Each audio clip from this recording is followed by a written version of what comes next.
share this link to them to Yeah, join? sure, share it. All right.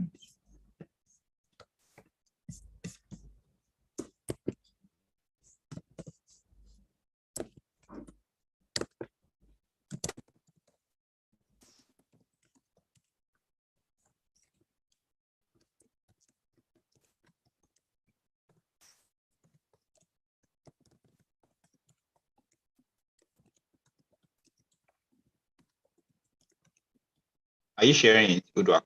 Yeah, I want to share. You have to do it on announcement though, right? Or where do you want to do it? Product design channel. I mean, just for designers. Okay, all right.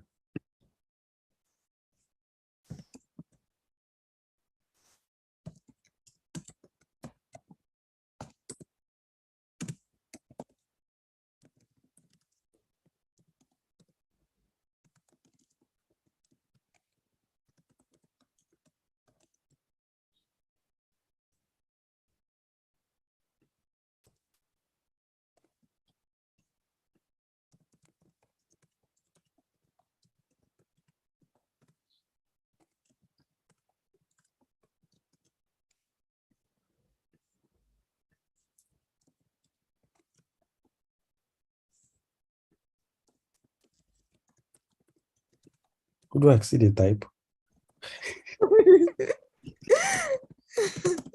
I have to explain everything to them before they come and say, I cannot enter, I cannot enter. Sense. Happy. Good. Sense.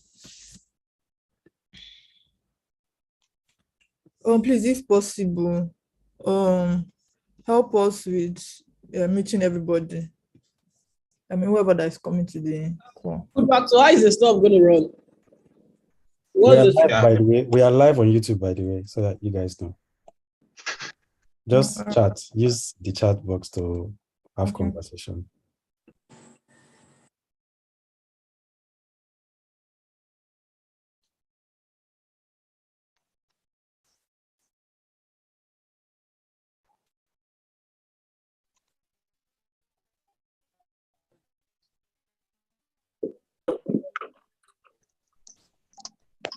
You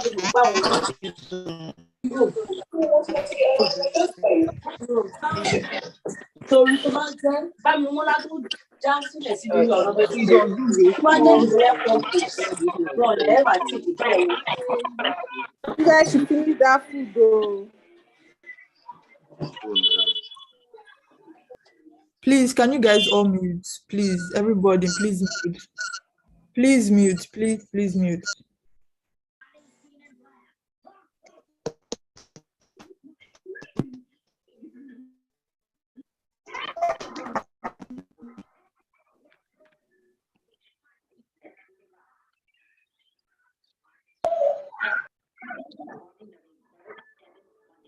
Please, as soon as you come into the call, please mute.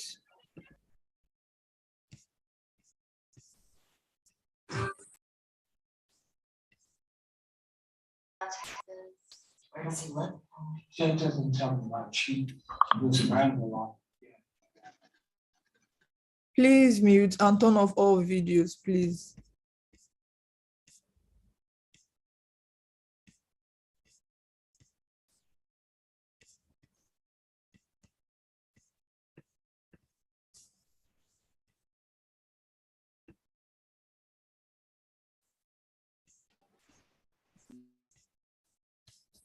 We'll be starting very shortly. We just want everybody to be on the call so they don't, yeah, come on.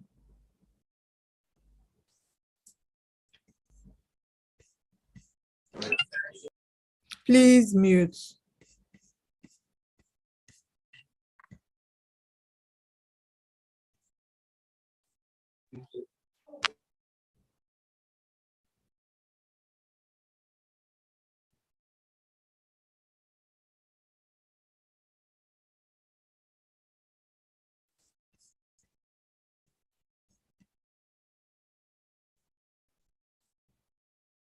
All right, then. Hi guys, good morning. Please, can somebody confirm they can hear me?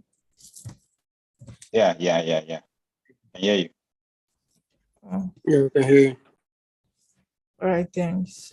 So I am, yeah, that's fine. So I am Uduak and I'll be taking this session, and I have with me the other design mentors that'll be assisting me, and we are ready to take your questions. So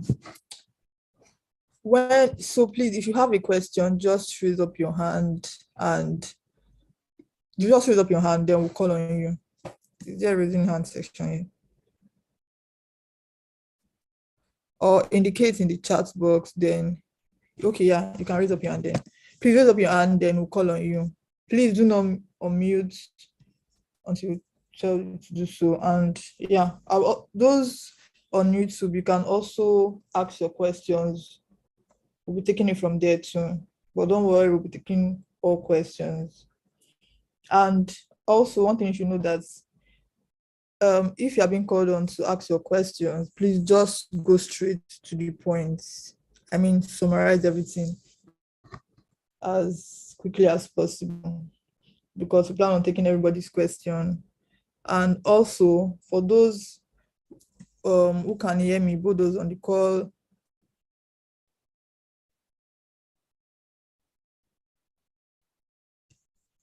okay, sorry.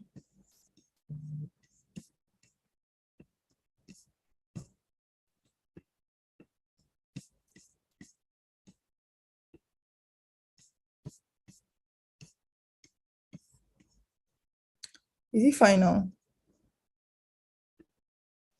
Yeah, it's fine now.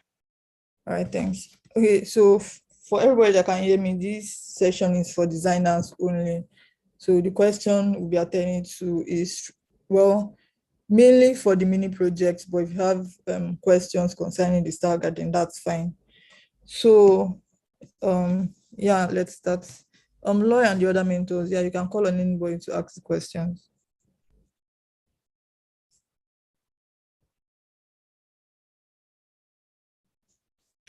Hello, did you get that? Okay, Kingsley, can you please unmute? Yes, please. Hi, good evening. Evening, ma'am. Yeah, what's your question? Okay, first of all, the grid system.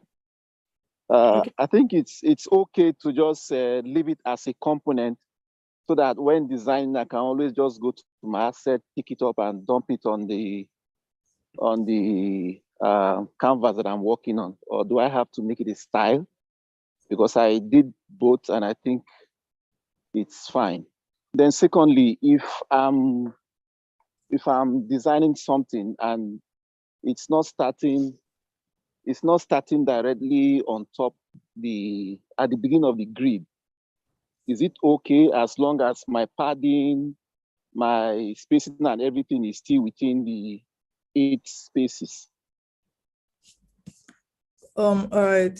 So can you quickly summarize what the first question is? I've forgotten. Okay, Please, the grid system. somebody- After creating my grid in my styler, Okay. in my style guide, Mhm. and I make it a component so that I can see it in my asset. Do I have to style it again, or it's fine like that? That's the first question. Right. Okay, so your question is about making use of grid. Oscar, please, can you turn off your video? Thanks. Okay, so your question is about using grids to design. Can you see my screen? I'm on Figma. Yes, I can. All right. So, hold on, sorry. Okay, so I'll just be doing a demo. This is not actually the grid you should be using, but this is just a demo on grid. I'll create a grid here and I'll show you how to use it.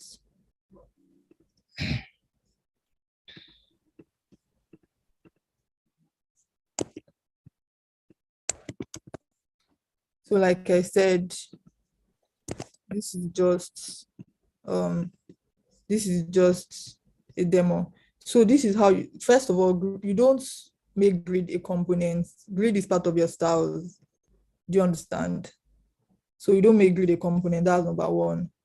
Number two, you save your grid styles. So this is how to save your grid styles. Instead of just clicking here to make a grid, to make the grid component, when you've clicked on the frame, you come to this plus. I mean, you've set your grid already, obviously.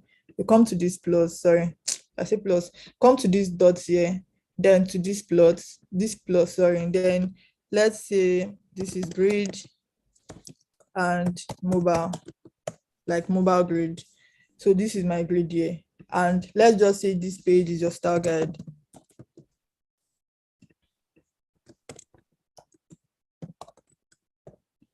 And this is your mini project. So this is how to use your grid.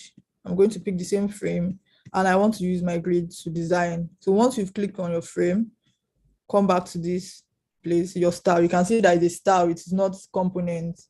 So come to this place, then you see this grid that you just saved. Click on it and it's going to reflect on the board. So that's how to use your grid. That's how to place a grid. Do you understand? Even though you create like 100 pages up here, you get on any page, you can use your grid in as much as you saved it. So you can use it on any page.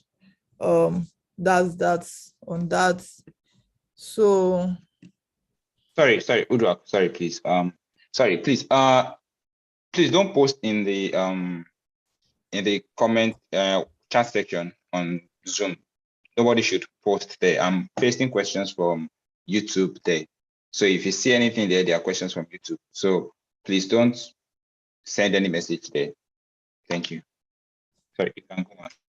all right. So I use ruler to like align everything very well, because I mean, at the end of the day, if I want to hide my grid, I can go ahead to do that. So yeah, I zoom to make sure. Sorry, I zoom to make sure I can see it very well. You can see that the ruler is there. So now I can start designing. Sorry. Okay. So yeah, I can start designing inside. You said something about starting, if it's possible for you to, or if it's compulsory for you to start your design at the top of the grid. I mean, if you don't place your design up here, where do you want to start from? Fine, you can start your design at any place, but I mean, something has to be up here. Yeah. Do you understand? Yeah. So I don't know if Yes, that's answered the question.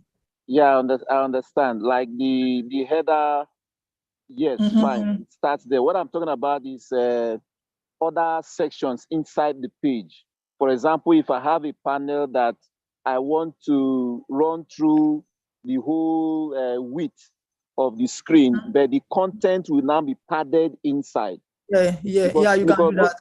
Because most of the examples I've been seeing the mentors do, their sections always start at the beginning of the grid. At the like, so what I'm saying Yes, is it like a new trend now, or not like a new trend? No, Okay. it's not a personal thing. It depends on the design. Let me see. Okay. I want to open a site. No, I understand. I don't want to take too much time. I understand what you said. It's very clear. Yeah. All right, it's very thanks. clear. Yeah. Okay, Thank you so much. Yeah. You're welcome. So that someone else can take the time. Yeah. Yeah, Johnny. Johnny, please, can you unmute and ask your question? All right. Good evening. Good evening.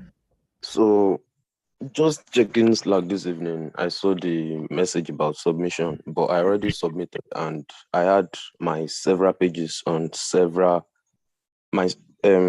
mini task pages, like landing page dashboard. I had them on separate pages on Figma, but they are still all inside one file. So I had a page style guide, another page for landing page, another page for dashboard, and just like that. Hope I'm still okay. Yeah? How did you submit it? I shared the link to the file. To share this link here? Yes. All right, then cool. That's cool. But why I was advising for you all to share your link like this is because I don't know if you've noticed, but when you are previewing, let me try and preview. When you just open a Figma link, do you understand? It's not all the time that this page is going to, like something like this is going to show. Do you understand? Sometimes it gets like this. Look at it's close up and shows. And somebody can easily forget that there's a page here and like to check. Do you get that? I said all your projects should be on one page. I mean, why? Like, we want you guys to form the habit of designing everything on one page. When we design normal reproducts, 15 pages, 15 design pages can be on one page, on one Figma page. This page like this can take like about 30. So like, why are you guys going to another page to design? Do you get? So aside this, I just want you guys to form the habit of designing multiple pages inside one Figma board. So that when you start, I mean, when you go out to intern or start working with clients, you don't do landing page one. Okay, so like, how many pages are you going to have then? Like 100 or like 30 pages, so that they'll open one and like check on one and stuff like that. Do you understand? So Yes, it's yes. better for you to have everything. It just, for example, you are designing mobile and you are designing for web. It's best if all your mobile designs are inside this mobile, and create another page for your web. So when you give your clients or your team lead or whoever, they open the page, you know what is there. Do you understand? So yeah, that's it. But it's fine that way. But at least, yeah, we mentors will be careful to like check around very well when designing.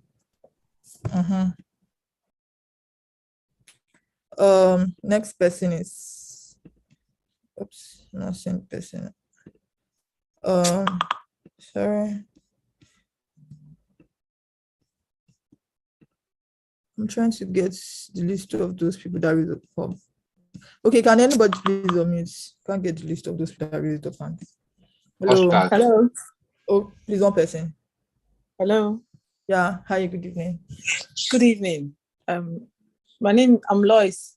Okay, so Okay. my question is, the colors that we selected for our style guide, sorry. I chose primary, secondary, and gray. Now my question is, there are different colors, like when we did tints and shades, it gave us different varieties of the same colors and everything.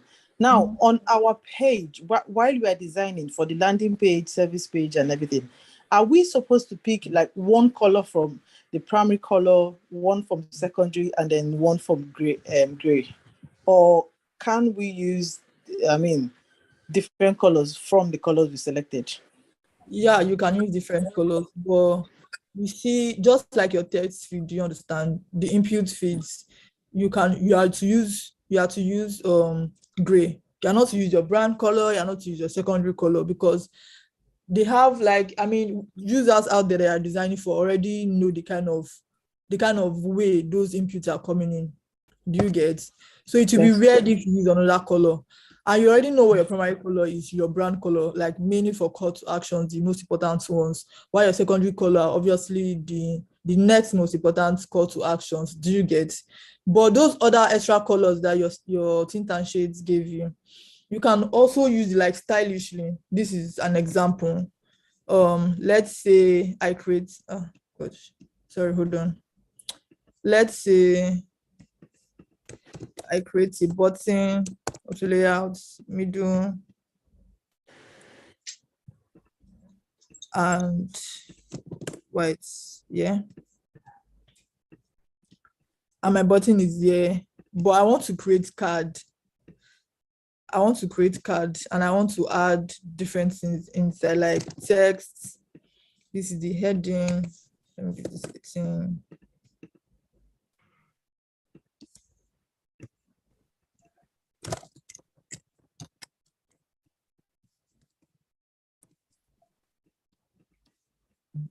So part of the colors you used, light colors. Do you understand? That's why they are light colors. Part of this thing you did. So your light colors here now. Do you understand? You can now use it. You can now use it for these cards. You are not. I see some people using their gray color for cards. I mean, that's fine, but this is, I mean, it's going to be cool to look at if it's a light color. Do you understand? So you can pick any of your light color. You can use a color around white. I've seen so many people use tint and shade. We don't really have white, but that's fine. You can get your white color. Do you understand? With or without your tint and shade giving it to you. So my point is, you have to use those colors there, but not everything. You are designing for users. Don't make everything like watercolor. Children playing around with colors and all of that. Just pick some selected. In fact, 4 marks color, like 4 marks. You're just designing. You are designing for what are they calling it? You are designing landing page, dashboard. Your icons and your text field, we have your gray color, like one gray color. Do you understand? Your smaller text like this will have one gray color. Do you understand? Your button will have your distinct color. From all that I've said, I don't think I've passed 3 colors. Do you understand? So I want to pack because you pick the green as brand color and tint and shade gave you like 20 green colors. I want to use all the 20. Yeah, I hear you, but I'm actually not. Are the colors just meant for the buttons, or is it no, not buttons? Just like this. I said light color. So let me do a tint and shade of this.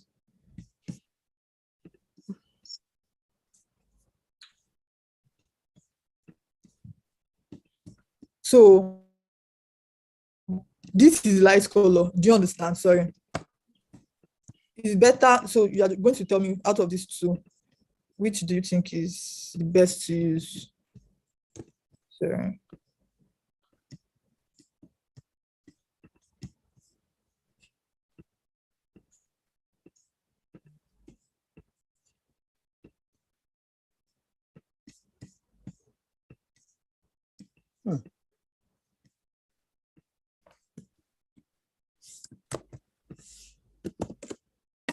Out of these 2, which do you think is best to use?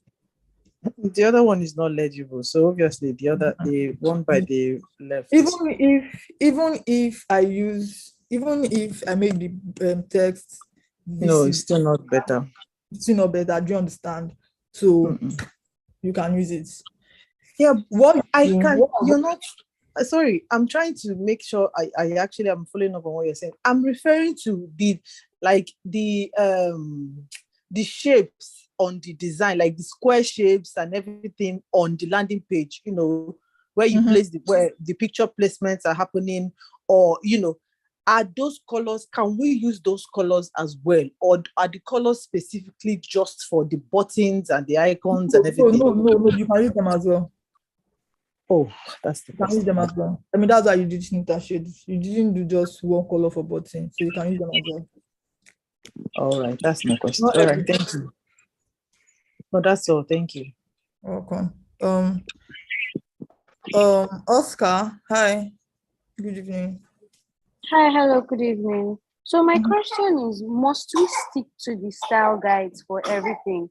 For the typography, the spacing, we can't go out of it. Everything we do must be. Yes, you have to stick to the style guide.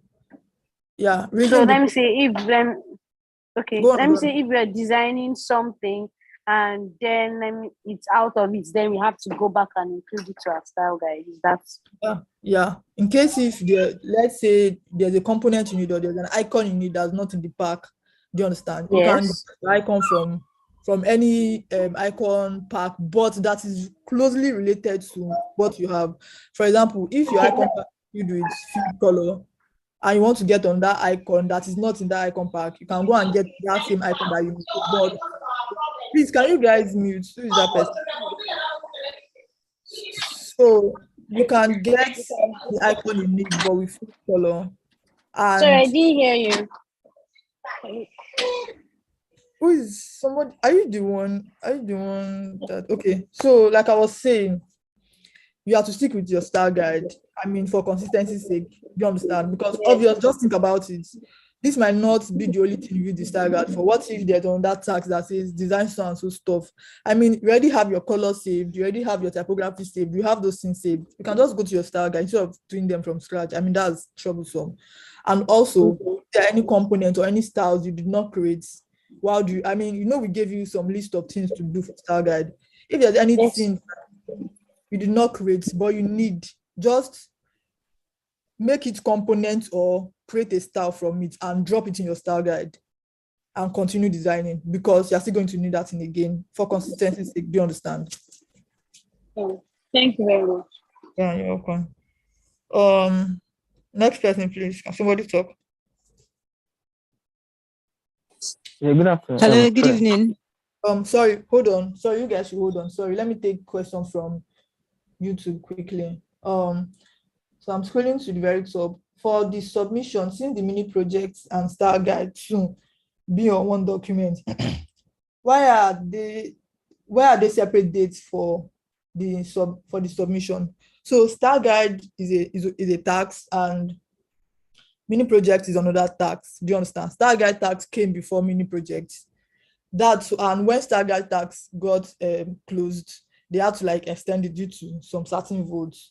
That's why you guys are, I know they did not ask this question, but I'm just giving that, but I know that somebody will ask. That's why your style guide deadline is more than the mini tax, because it has closed and they have to reopen again. So the question now is that why are they separate dates? Because they are different tax. So I've answered that. Another one is, how can one get the link to the Zoom? Okay, sorry, Zoom class is not for everybody. This will be recorded. Good evening. Can we please, no, mini projects cannot be extended to Sunday. So sorry. My question is, anytime I try to preview my work by pressing the play button, some parts of my work are not showing and I don't know why. Please, I need help. Okay, I'm guessing the stuff that is not showing is the grid. For those that have saved their grid, that have submitted, but your tasks have not been graded, you can also do this. This is how to make people see your grid, please. So let's say this is my grid. Please, I want everybody to do this, like everybody, because if I should play this, you're not going to see this grid at all. I didn't know that you guys have noticed that already. So for that to happen, you see this color stuff, you can just fill in a rectangle there. I mean, it depends on how your grid is. It depends on how your grid is. So I'm going to do it soon. So I'm going to preview and show you each of them separately. Okay. Then let me break this one and leave this one. So let me link. Okay, fine.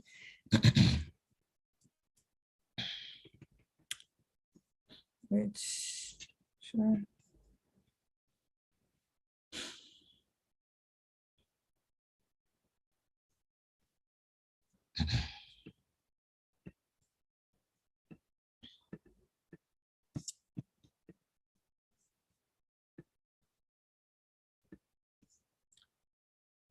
Okay, so you can see the one with the grid. That's this. You can see that it is not showing, and you can see this. Do you understand? So please, everybody, you can go back to your grid and perform this. I'm sure you saw what I did. I just drew a box carefully inside. So when we mentors or anybody or you too, when you preview, you are going to see it. So I think that's the only components or styles that is not showing when you preview. If anything is not showing at all, that means it's not on that board. The next question from YouTube is, please, I have an issue coming up with my landing page. What can you add to me? What can you add me to do? Anyway, what can you help me with? Your landing page. Let me try. Let me open a site.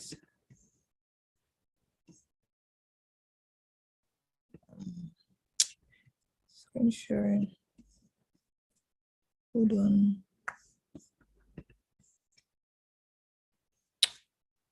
I'm going to reshare my screen and show you what a landing page is. Please hold on.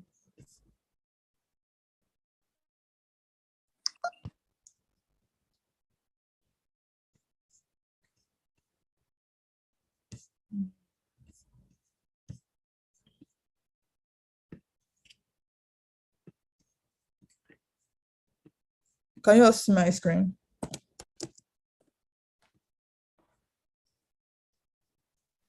Yes, we can see your screen. All right. Yes. So I'm going to open a project management site, anyone. So like I said, a landing page is the first page you see when you open a website. This is a landing page. So from the beginning, that's from your header here down to the bottom. That's where you have your footer, this place. So your landing page must contain this and it must contain this. So that's the landing page.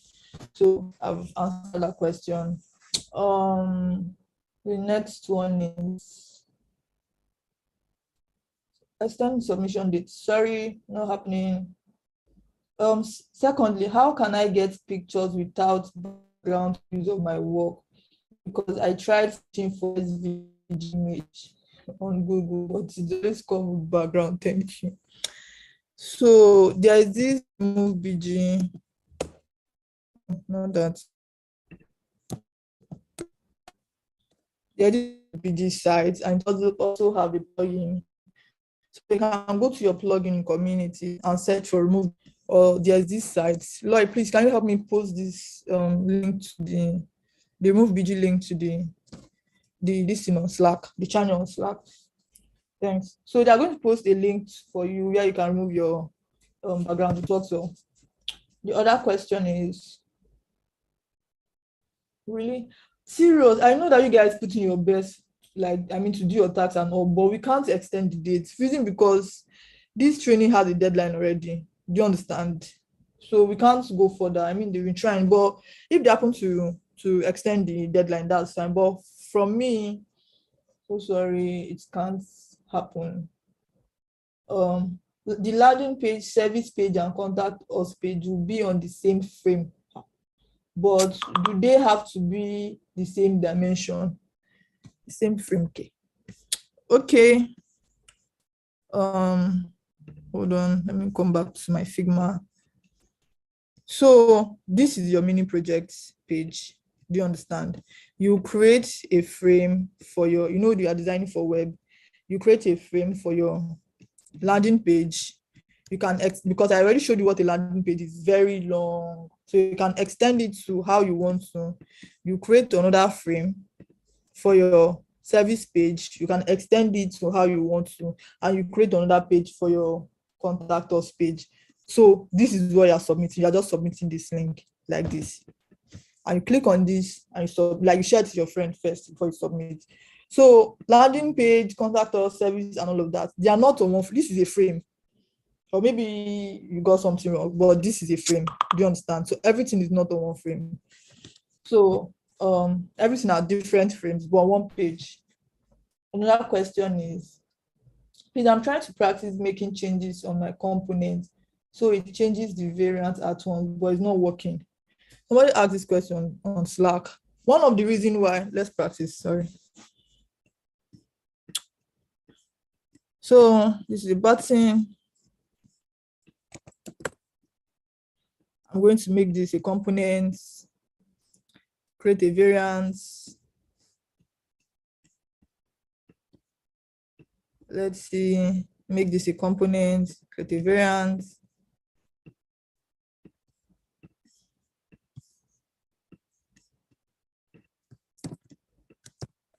So I have 3 buttons. Let me name these 2 buttons. So your question is, when you make changes to your component, it is not reflecting. So I'm going to my assets to drag a button here and drop.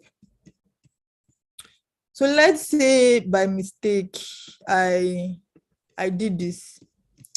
You can see this is an instance. Look at the mark. This is an instance. So if you click here, you're going to the main component, this place. So ideally, you can still make changes on your instance. Do you understand? Tiny changes, please. But it's better for you to go and make those changes on the main component so you reflect everywhere. Reason being that, like I said before, components are styles. They are used for like consistency, your style guide.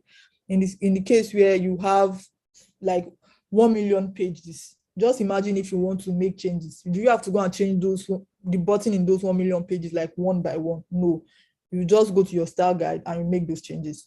But By the time you start making changes in your variant, sorry, I say variant, your instance that's duplicated of your components. When you go back to your components, those things might not change. Let us try. I've tried it before. Let's say, I've changed this. And let us say, I want to change this to like round, something I should have done in my components. Let's say I'm putting background, rich them inside. Now I want to change it. I want to go and change it. My head clicked. I want to go and change it to the main components. So let's say, okay, what do I change here? Let's say I change the color of the button, sorry, of the text to this color. This color. Let's see. Reflected. Okay. Let us see another one. I've definitely tried this before, and it won't work because you've made those changes already. Can you see? This has fill, this has fill, this has stroke. Let's see. Can you see what we're talking about? It won't work. So please, guys, any changes you want to see, any change, can you see the fill? There's no fill because I've removed the fill from here. So whatever change you want to do, make it in the main components instead of the instance, because there might be a particular change you make on your instance that when you go back to your main component to make another change, it won't reflect. So I've answered that question. Sorry, you have to answer that, you have to delete the instance. Just delete it like this. I'm going to take the main component again and use. So don't touch this. Once you touch this, it can break again. So another, you can extend the height of the width of your this thing. This is not a problem. But once you start making it finer and adding shadow and whatever it is, everything will start spoiling. So on that, sorry guys, you guys on Zoom, let me take from YouTube for now. Another question is, when extending your frame, do you have to make each page proportional? No. Landing page is more lengthy than contact us page. I mean, contact us page are just going straight to the point, but landing page is like summary of whatever your site is all about. So they are not the same. If your landing page is long, is long. If your contact us page is short, then it's short. Another question is, sorry.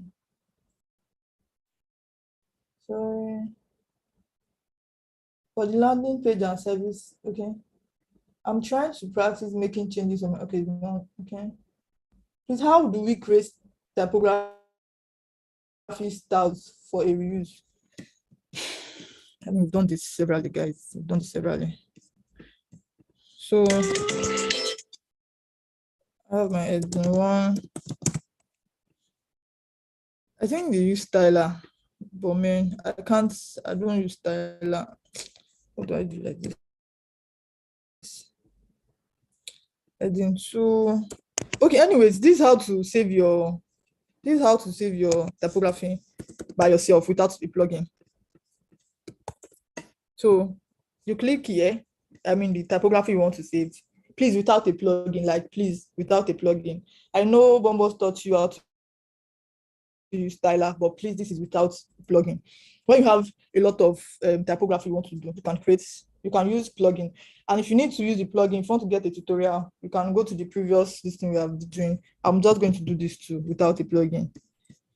So obviously you come to your text. That's after you set whatever you need to do here, the weight and the size and the line height and whatever it is. Once you are done with everything and it's good to go for use, you click on these 4 dots here, then you add, then you can do your heading 1 or whatever name you want to give it to. Then the same thing here, when you're done, click here. Oh, sorry. Heading 2, that's all. So now I've created heading 1 and heading 2. Let me go and use it in my style guide, in my project, sorry. I'm going to write, this is an hero text, and I want to use that my typography style that I saved. I want to use it here. So I've written this is an arrow text. Sorry, let me break this. This is an arrow text, and I want to take. So you come to this place after clicking here. Come to the 4 dots here because it's a style. Come here, and you see whatever styles you saved. Either you use plugin to save it or you save it manually. Everything is going to come here. So you can click on whatever you want. See, it's now big.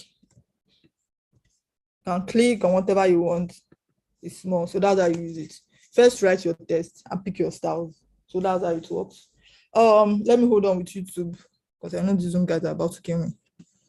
Can somebody on Zoom ask the question? Like one person, please. Hello, good evening. Hi, good evening. Good evening. I have a number of questions, but let me quickly start. I'm having some issues with auto layouts. For example, I've created buttons that I want to use, and for the landing page, I just wanted to edit, use an instance instead of the original button because I wanted something a bit different. But when I was trying to add my icon, it just kept popping out.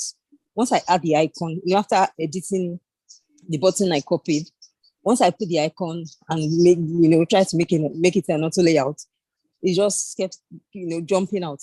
And the reason why I was trying to make it an auto layout again was because I had edited it already. After I had copied it from the button, whatever it created. So I've tried, it just kept. So I don't know what to do about that. And then one more thing, my text aren't showing on the pictures. Like when I brought in the pictures from Unsplash, I tried to put text on it, but it just what I did bring to front. I tried everything I, thought I could, but still wasn't seeing my text on the pictures. So I don't know. And then when I tried to play it on prototype, like what I've done, my pictures weren't coming up on it. So those are the questions. Thank you. Right. So the first one, you tried putting button, you tried putting an icon in your button, that's the instance, and it was not coming up. And the second one is your text is not showing on your design, right? Yeah, on the picture design. Okay. Yeah. So let's do this. So so like this, you can't make a major edits on your instance, whatever instance you are doing, button, card, whatever it is, you don't do that. If you want to go and add icon, go back to your main components. Do you understand? So let's try this. This is an icon. Oh, this is not a component. Sorry. So this is an icon, and I'm bringing it here. It won't even. Can you see the button? Sorry. Can you see the button? Yeah, I can. Button. This is the icon. It is not staying inside. It won't stay inside because it won't. This is a component. So if you want to add this icon, you have to go to the components. That is one. So let's change this thing. I did another icon with components. This is it. If you still want to add this one inside, it won't stay. Look at, for it to be inside, these have to come down like inside here. Wait, sorry. Just as you have this. So that is that on that. Another way is that, let's say you already have a button, but you want to change. You already have an icon, but you want to change this icon to another icon. Do you understand? Let's say whatever button you use, you don't use this plus icon. That is why whatever icon you are bringing, it is best to make it a component. So let me bring in another icon, create a component from it. Oh, okay, sorry. Create a component from it. These are the icons. Okay, create components. Make variants. No, sorry. Oh. Out.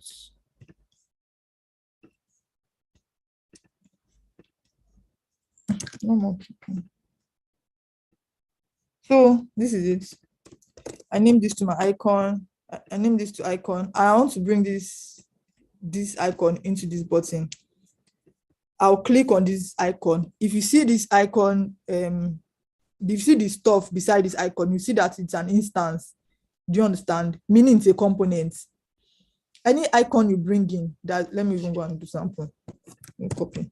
Any icon you bring in that's not a component, you can't change it. Sorry. I'm moving this. I'm putting an icon that is not component. You can see from here. So I'm going back in.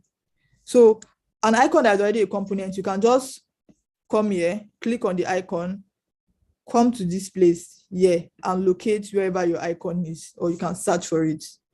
Do you get? So this is here, and this is my icon. I can easily change it. Can you see? Then I can start making the whatever edit I need. I don't need this. Sorry. I don't need this. And I need this to like idiots. That is one. Another one is your icon not being a component. Can you see here? You can't add anything inside. It won't work. See, it's always outside. So yeah, that's it. Whatever thing, if you want to put icon, put it in the main component. It will reflect. Then you can change your icon. Another person. Okay, sorry. The other question is your text is not showing with your picture, right? It's not showing your picture. Let me quickly screenshot something real quick. Oh, sorry. And then move it to my Figma. So this is a screenshot and this is a picture. And this is a picture and this is a text. So the reason why this is not showing on the picture is two things. Is either this is outside your frame. Let me move this. Is either this text is outside your frame, maybe at the back, and you do not know. Because this is it here. And look at your text, it's outside. Or the text is at the back of the picture. So you have to correct it from here. So that's it. So when this is at the front, there's no way you are going to prototype that is not going to show.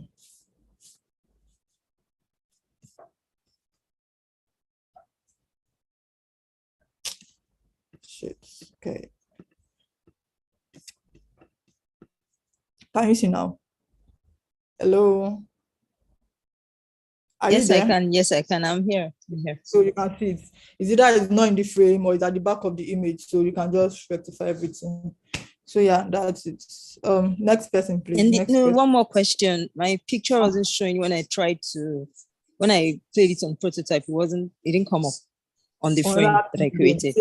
Yes. Is either it is not in the frame, or maybe it's at the back of the frame, or you have to, if it's in the frame, then you have to refresh your page, then it's going to come up, or you have to change the image. Like delete that image and replace the image again with that same image, just put it again, it's going to work. But if your picture is in your frame, then you just have to refresh. It's network issues. It's going to come up. Gotten? Hello. Yes. Okay. Thank you. Next person, yeah, your question. Good evening. Yeah, please. What plugin can I use for Google icon? Material design. Yeah. Okay. Material design icon. All right. Okay. Thank you. Hi. Good evening. Your question. Hi. I can hear you. Yes. Yes. I've been struggling for quite some time now. I don't know, how do you copy and drag your instances or objects so that you duplicate it? I've really been struggling. Okay. So first off, you click the frame you want your instance to be in. You come to your assets. Yeah. Can you see my screen? Yes, Hello? I can see. Yes, So I can see. you locate the page your component is, then you drag. Just hold and drag inside. Hold down and drag. So that's how you do it. It's going to enter. Hello. So what I meant is maybe I want to copy and paste my triangle, to drag it, to duplicate it. How do I do that? I'm still failing to do that. Copy and paste triangle. I don't get, but if you want to, if you want She to means drag, she means like duplicating with alt, like you are dragging it. Yeah. Like dragging it with the same thing. Okay, if you can't really drag, aside this way of dragging your stuff, just Ctrl D to duplicate and continue what you're doing. Do you understand? Just Control D, then to duplicate. Then you can drag it to whatever position you want to put it in. It's also Control D. Thank you. Control D is duplicate. Okay, thank you. Yeah, you're welcome. Hello. Noah. Hi. My question is on auto layout. Okay. So assuming I have like 3 elements in auto layout. So probably I want to like align 2 of them to the right and 1 to the left. So how do I do it? 3 of them to the right and 1 to the left. Auto layout. Yes. So instead of you just doing the 3, do you understand? Because it won't work that way. I think you've tried that. You do 2 first. Are you getting auto layout? Okay. Can you see auto layout? Then you combine the 3 now. Like these 2 are in auto layout, but you want to add this one. Okay. Then auto layout. So let's do these 2 to the left. It depends on what you can double click here to give whatever spacing you want to give. Then if you want this one to still go extreme, do you get? Yeah. You can see it like this. Oh, okay. So like I said, auto layout first, then take the 3 auto layout. Then okay. Thank you. Yeah, you're welcome. Noah, are you there? Noah Rollins.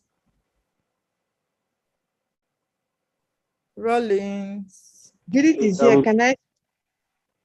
Rollins. Yeah, good evening. Can you hear me? Yeah, I can hear you. Your question, please. I wanted to ask for this project just to be sure, were we supposed to do both a desktop app or an Android app or iOS app, or mobile or desktop? Or Desktop. both? Desktop, only desktop. That was my question. Thank you. All right. Johnny, are you there? Johnny, are you there? Yeah, Yes, I'm I here. just Hi, for good. the Please, your plugin question. to generate your color palettes. Sorry? I just wanted to ask for the plugin used to generate the color palettes used earlier. Tints and shades. Tints and shades. Got him? Hello? Please can you repeat the name? Tints and shades. All right. Tints and shades. Look at here my screen. Tints and shades. Okay, thank you. Welcome. Judith. All right, thank you. Can you hear me? I have 2 questions. Judith. Okay. Yes. Can you hear me? Yeah, I can hear you. Your question, please. Okay, my first question, can we do the mini project first without doing the style guide assignment? We'll probably do the style guide later. You can, you can do it as you are doing your mini project, because you're going to use color in your mini project. You can just save the color, dump it in the other folder for your style guide. You are using button for your mini project, right? Make the button components, dump the main component of the button in your style guide. You are using typography. Save your typography. Whatever in your style guide, what you are using grid. Save the grid, dump the frame in your style guide. What else again? Your icon. You're going to use icon, obviously, for your dashboard. Carry your icon sets, dump it. So I think I've answered the question. My second question, in our style guide assignment, they asked us to use only one color. So you should generate style guide for just one color. And the question you answered earlier was saying primary, secondary, and gray. We just do only primary color and leave the secondary and gray out of it. Sorry, no. Because your landing page is going to have, you cannot use which color do you want to use for primary color? You cannot use all your landing page cannot have purple, or all your landing page cannot have blue, or black. Do you understand? Okay. Even the background color that is white, you can still save it and put it in your style guide page. So any other question? All right, no, that's fine. Thank you. All right. Anybody again with question? If I go to YouTube. Next question. Hello. Please, I have a question. I'm sorry, one person. Thanks. Hello. I can hear you. Good evening. Yes, yeah, good evening. Sorry, I've actually asked before. You don't Oh, mind? sorry. Hold on. No, I mind. Sorry. All right. Thanks. Another person, please. Yeah, hello, good evening. Hi, good evening. Sorry, when you were explaining how to change for the buttons, how to change the plus to an icon, I didn't really get it. Please, can you go over it again? Okay, last question about that. First of all, in your main components, when you are putting your button, your main component, ensure that your button is an instance, meaning it's from a component. If it's not an instance, it will enter, but can you see? This is not a component. As you can see, it has a frame stuff. If you can see this, this is an instance, meaning it's coming from a component. I mean, the other page I came from, can you go to the main component? So for you to change this swiftly, it has to be a component. So once you drag your button down to your frame or wherever you want to use it, just click on the icon you want to change. The icon you want to change should be a component, that's an instance. The icon you are changing to should be a component too. Do you understand? Hello? Yes, I do. Okay, Yes, I so do. Thank you. you can click here. Once you click on the icon you want to change, this is it. You come to this place here, this place, and you search for the icons. Do you understand? So when you search for it, you can now change it. So yeah. Thank you. You're welcome. I know that. Please, those people that have asked your question, please can you put your hand down? Please. I'm seeing a lot of people that have asked questions. Let me take from you too, by the way. Sorry, please, can I just get plugin for illustrations? Hi, good evening. Hi, good evening. Hey Sam, please can you turn off your video and the person speaking? Can you please hold on? I want to get questions from YouTube. When I'm done, I'll get to you. Okay. So questions from YouTube. I have to search.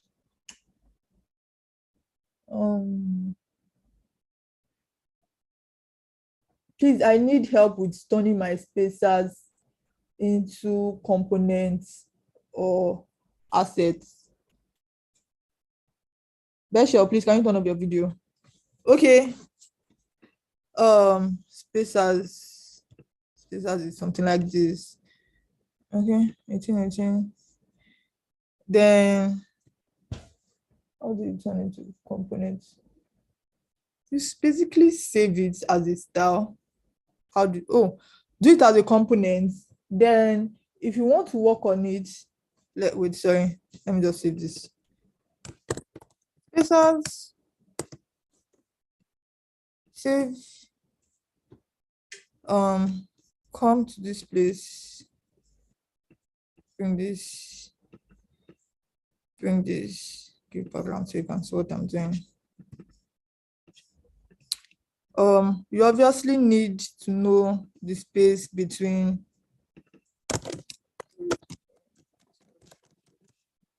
okay. So you obviously need to know the space between this and this. Then you come to your assets. Where's my spacers? Yeah. You're dragging your spacers. Obviously, spacer is small, do you understand? But if it's the same side, you just check it to see. Check it to adjust to the spacers. Spacers is for your space, do you understand? So check it to adjust to the spacers you created already. Since this is 18 pixels, maybe your spacers is like 20 or 42 or 48 or whatever it is. So just bring it here. But if I want my space here to be 18, I will just adjust my typography here. Can you see it? Forget that this thing is because of the text. This text is a bit long. Sorry. See there. Okay. So yeah, as you can see, I've adjusted it, and the space from here to here, please can everybody mute? Space from here to here will be 18. That's how you use your spacers. Bring it, drag it. When you are done with it, you can remove it. Spacers is just going to create space. So that's all.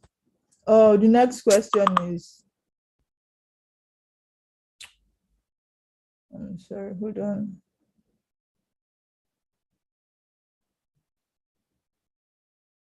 Please, I need help with turning my, okay, I've done it. There is, okay. I have a question. The input feed we created was too small for a desktop frame. So how do we increase it? You go to your main components and you increase it there. Next question is. Wait, sorry, Uda, sorry. Please, I think you should explain when they say too small for the desktop frame. You know, I just don't want a situation whereby somebody will now stretch the input feed from the left side of the frame to the right, like rightmost side of the frame. It's not like your input feed should like take all the screen like from the left to the right side. Yeah, I think if we can just maybe show that, I think.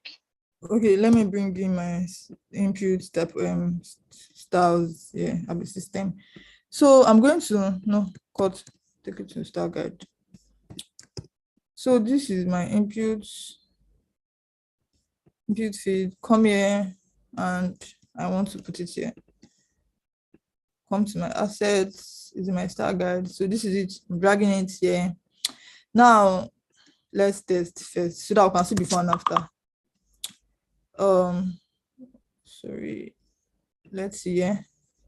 As you can see, this thing is too small. Do you understand? So if you want to increase it, I obviously have to increase it from my main component, but I have to detach it. I don't want to be going front and back. Please don't detach it. I beg of you. Go to your main component and make the changes. Please don't detach it. I just want to show you the max height for an input feed. The one I used though, I just cross-check to see if it works. I don't need this one. Yeah. So I come here first. Sorry about that. I'll adjust it. It's 50, 48. So it is not consistent. 16, and take it to the middle. I'm just adjusting it. Do you understand? So the question is, I mean, what I created is too small for a web. So you adjust it. And let's see how it is. Still a bit small for me. The text inside itself is not readable. This, let's take it to 16. And this thing is okay that way. Let's make this, give this,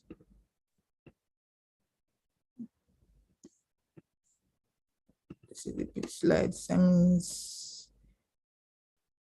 placed so that it's not normal text. Let's see. This one looks so big, sha. So let's see. It's manageable. Then I can drag my button and dump it here. So this is 56, meaning that my button has to be 56. Sorry, 5, 6. Like I said, it's fine for you to adjust your instance of the button, but aside that one, don't do the rest shenanigan. You can also go and do it to your main component. So, bam, can you see? This is better. If you feel it's too small again, let's increase it to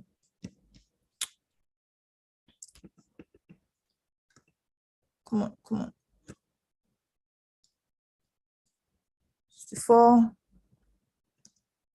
Okay.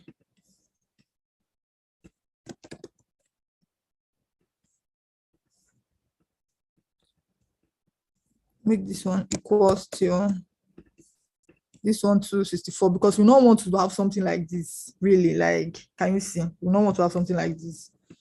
So yeah, and give it spacing, obviously. Just take it down. So you can see something like this is okay. You see this one on your website, you can click on it. Then this screen is small, but it's okay that way. So you can put your label, whatever name you want to do, phone number.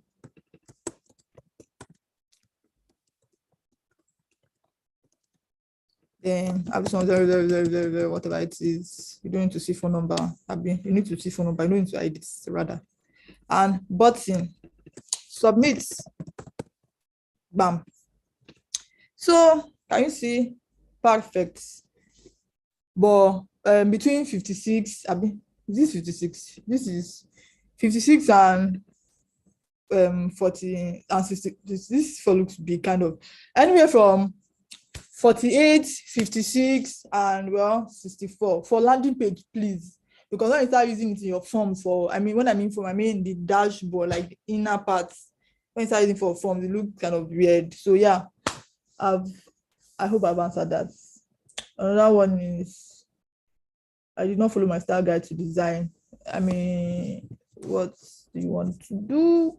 My question is that can we put the landing page, service page, and the contact us page on the same frame or not?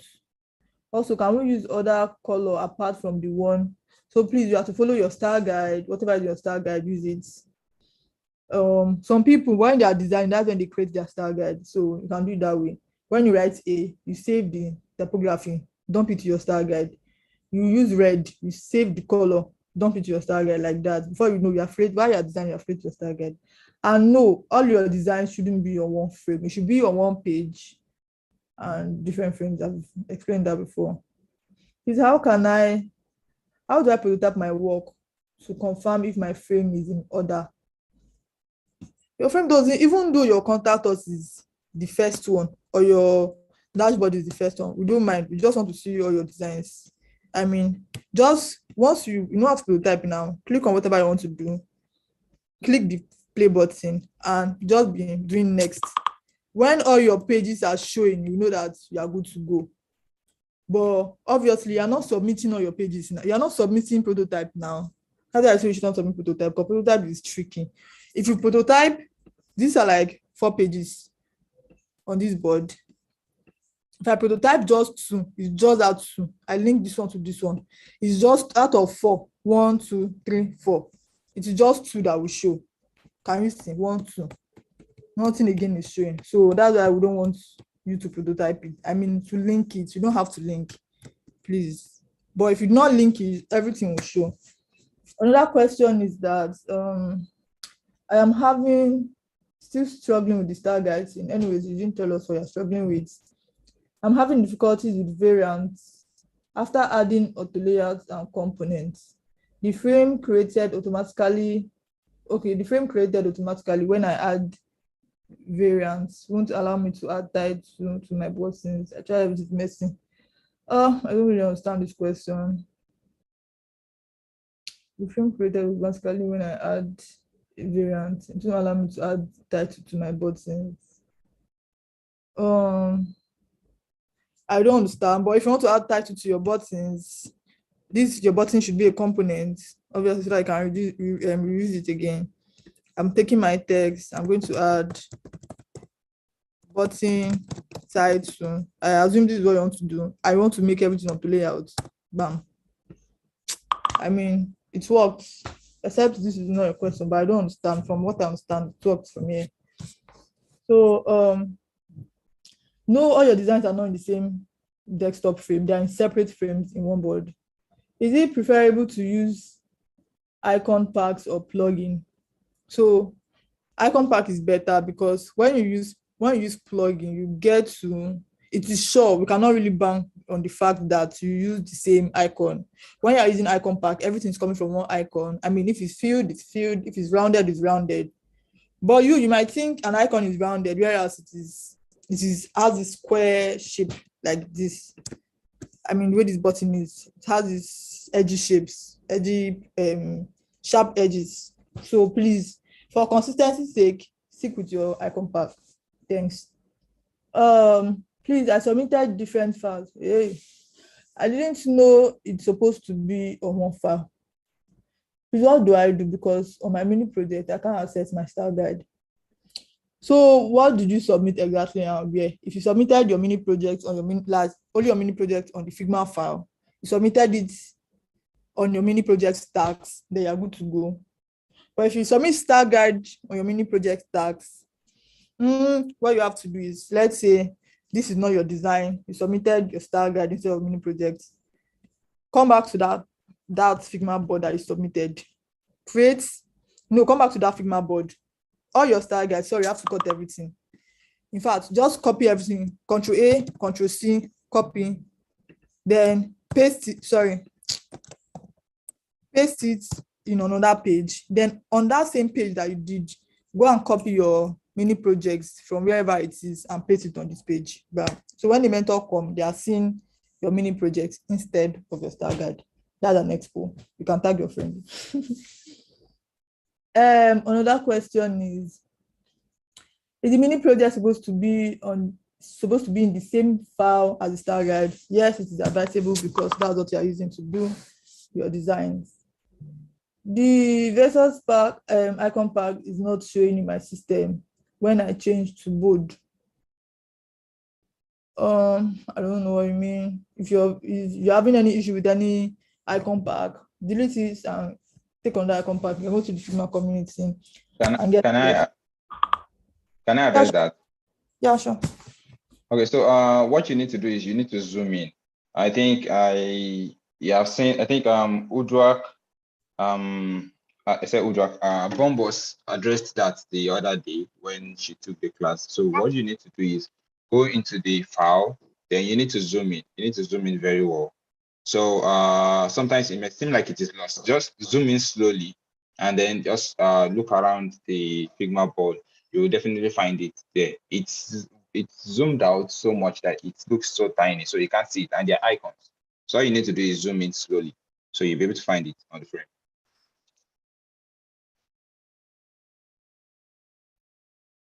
That's all.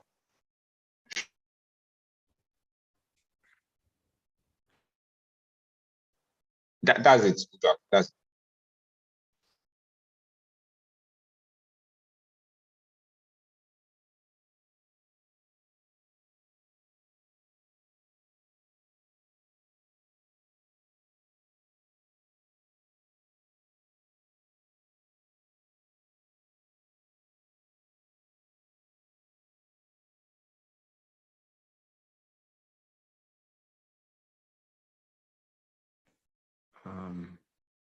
What's going on?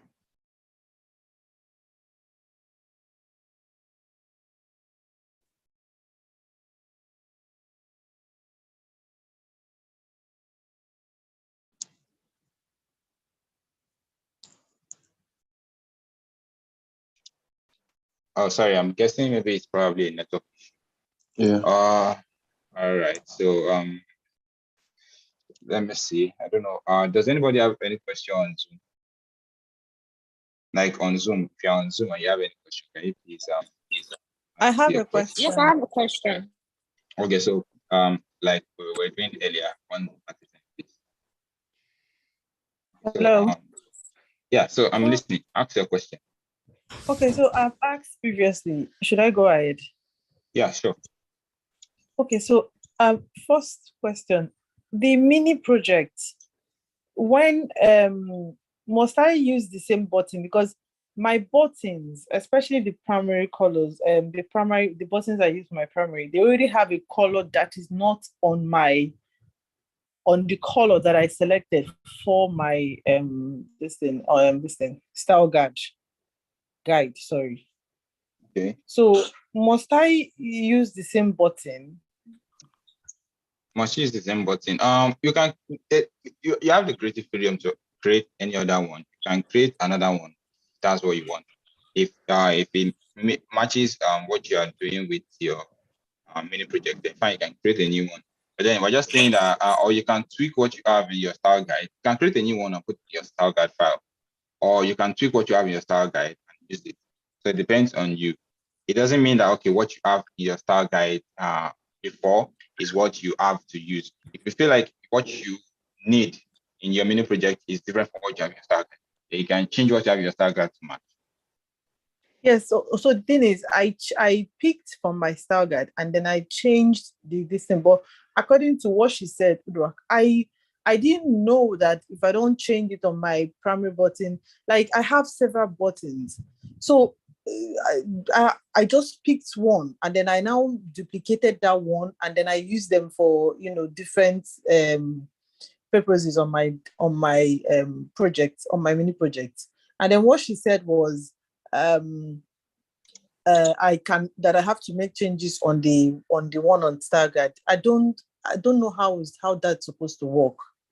Okay, I think what you just need to do is if you make changes, like she said earlier, if you create a button and you make changes on the instance of the button, let me just say button to layout, say stroke. So this, let me just put it here so it doesn't seem. So if this is the button.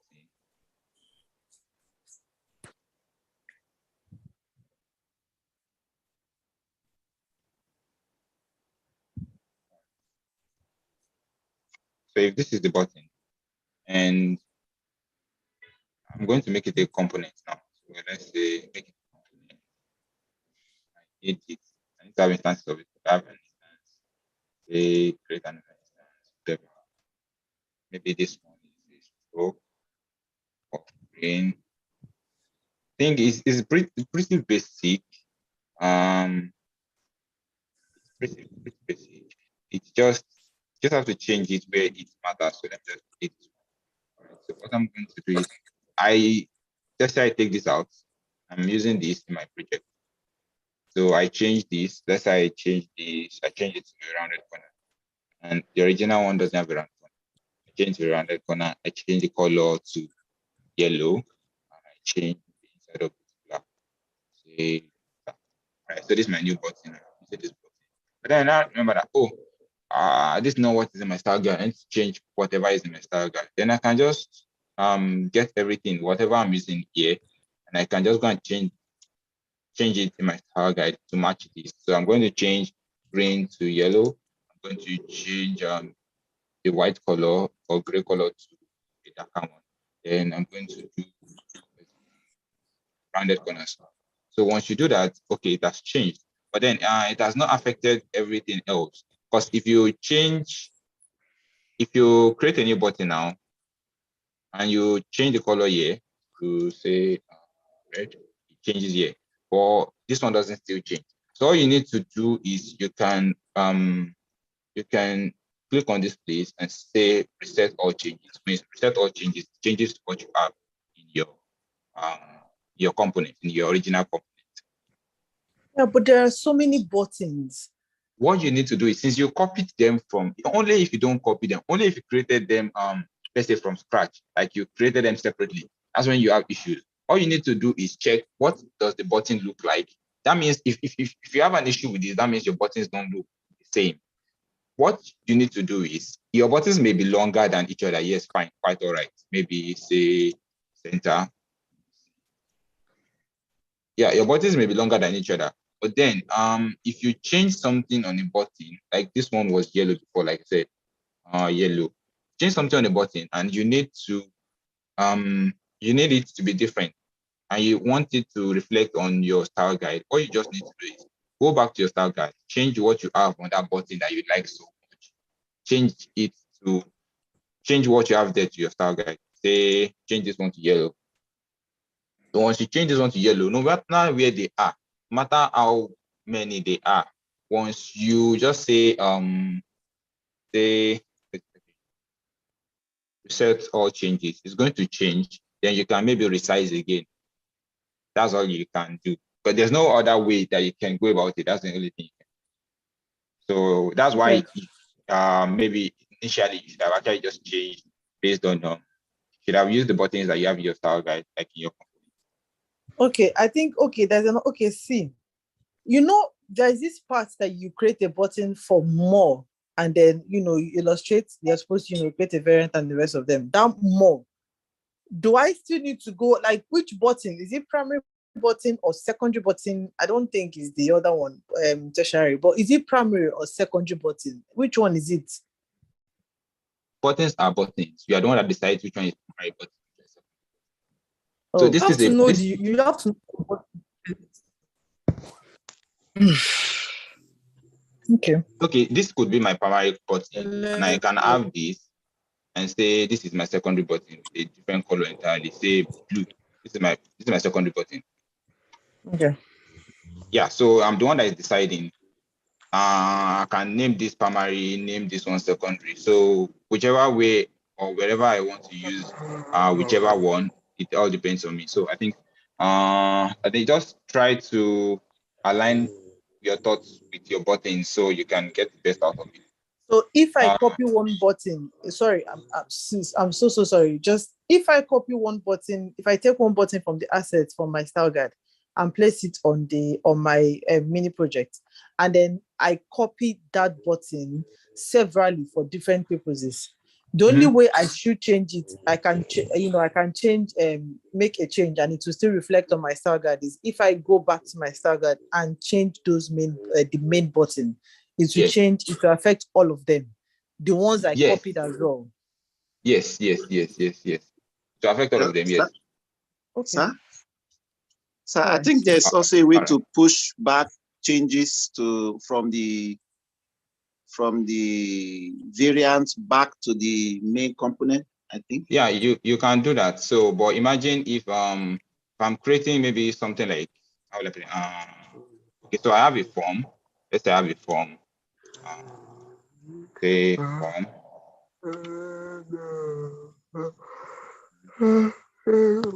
Sorry, please, can you mute your mics? The person that's yawning. All right, so thank you. This is my form. This is a form now. I have this form. It's very long and everything. And I want to add a button to it. I put this button here and I put it under my form. And it's very long.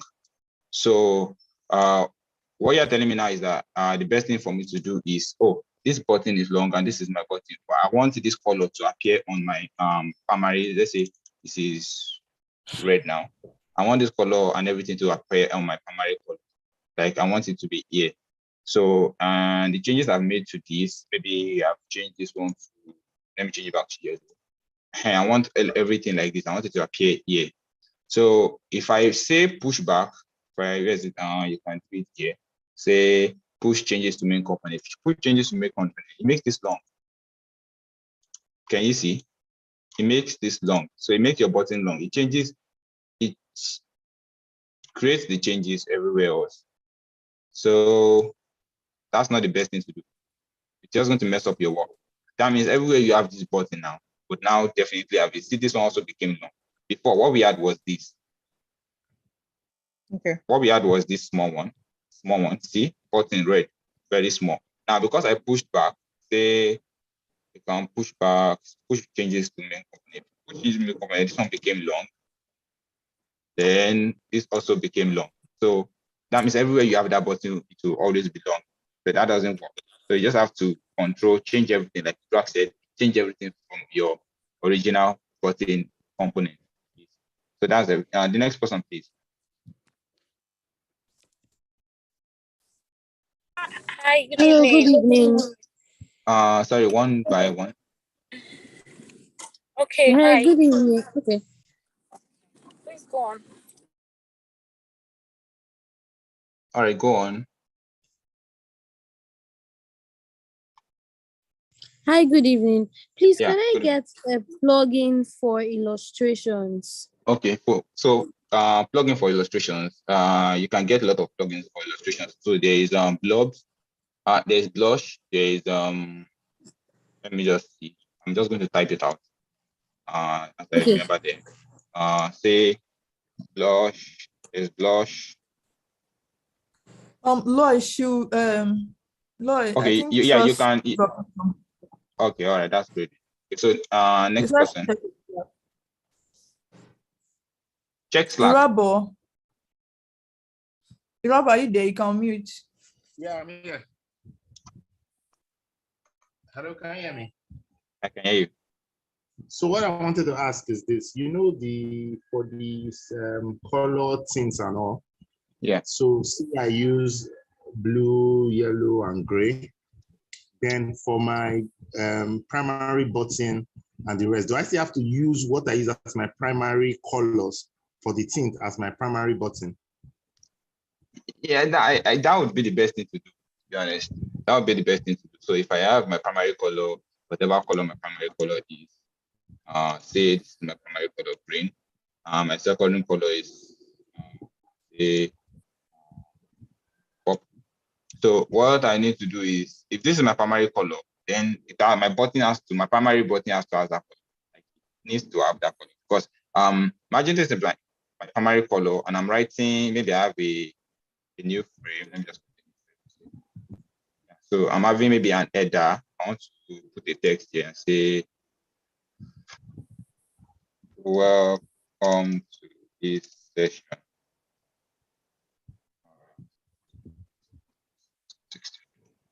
All right, so I have this and everything. Yeah, and I want to have a button underneath. I'm just all right. So I want to have this button. So I have this as my primary. I'm going to put my primary color there. Let's say the green. And my button. Imagine me having purple as my button. Like, do you see how it looks like? This is what it looks like. You understand? No, so what I'm saying, I understand. What I'm saying is that for the tints that we created with that plugin, tint and shape, right? You know, yes. When this other guy taught us, Shandam also, he also taught us like some buttons where we put primary inside, put for like different states. So I wanted to ask, and when he did it, he was using gray. So I'm asking, if we are doing that for the style guide where we did it before, the hover, the press, and the disable, do we still have to? Do we have to use blue? Like, say I use blue for my tint, for my color style. Do I have to use that? Do I have to translate that to my button? Oh, okay. So, if this is my primary color, this is my first button, is having that color. So if the second button, just delete it. The second button is supposed to be maybe something like on overstate, right? Shift that what you're saying. Yeah. So on overstate, then I can just come here, select maybe a lighter shade. If I want it to be dark, I can make it dark. So I can select from this tint and shade. You understand? Then the third one, I can maybe on click, I can click it as maybe this dark one. Do you understand? So it will help better because your colors, and it has generated a style for this is the style. Your style is to make something uniform.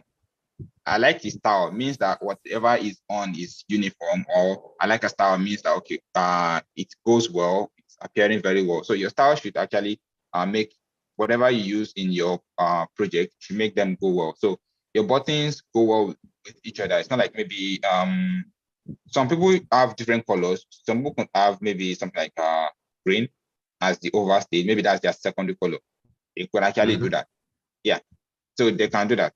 But it depends on whatever you want to do. But just don't go with a color that is outside of maybe the color you've chosen. Imagine maybe I decide to use something like orange now, which is maybe not in any way the color I really want, or the color I have in mind. You get? All right. Next question. Thank you. Please, can you drop your hand? For those that ask questions, please, can you drop your hand so that we'll know who to call? Mary, are you there? Yes, I'm here. Good evening. Good evening. Good evening. Please, sorry to take you guys back. Dejavu taught us how to write on image whenever we bring it to Figma, but that day was teaching us is I think his network was bad and I couldn't get that part. Please, can you just give me a brief illustration of how he did it? How to write text on image? Yes. Okay, so let me see. I'll try to get an image now. Okay, let me just go on Splash. Sorry. So this is on Splash.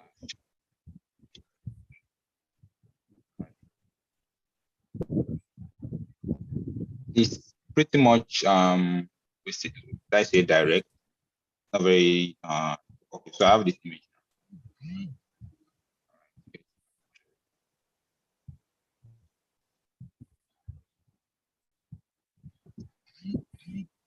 right, so this is an image. Let me just scale it down. Put it inside the frame. So my image is inside my frame now. I want to have a text on the on this image. What I do is I click on the text, the option, then I just write my text. Figma automatically detects what your background looks like. Then it changes your the color of your text to match that. So if I say this is a bird, this is a bird. Just all right, so this is the bird. It's showing on top of it. But there could be some it's possible that your text is underneath, it won't really show. So you have to understand your layers panel, drag it on top. It's going to be on top of it. So you could actually write your text on it like this. So you could actually have an image that the background is very busy.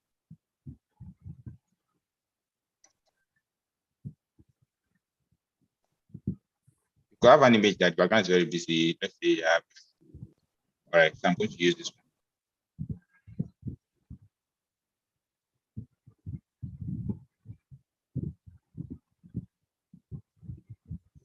All right, scale.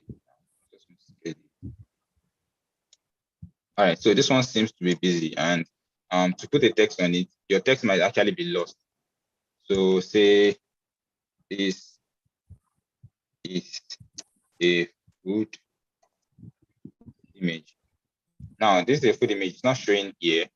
So and this is the image. The image is not inside the it's not inside the frame. This is the frame, text of one. And this image is not inside it, it's on top of it. So you have to drag this image. You can drag it out and drag it back in like this, which is easier. Then you take this is a food image, your text on top of it. Or you can decide to write your text anew, like the new text, write it on top of it.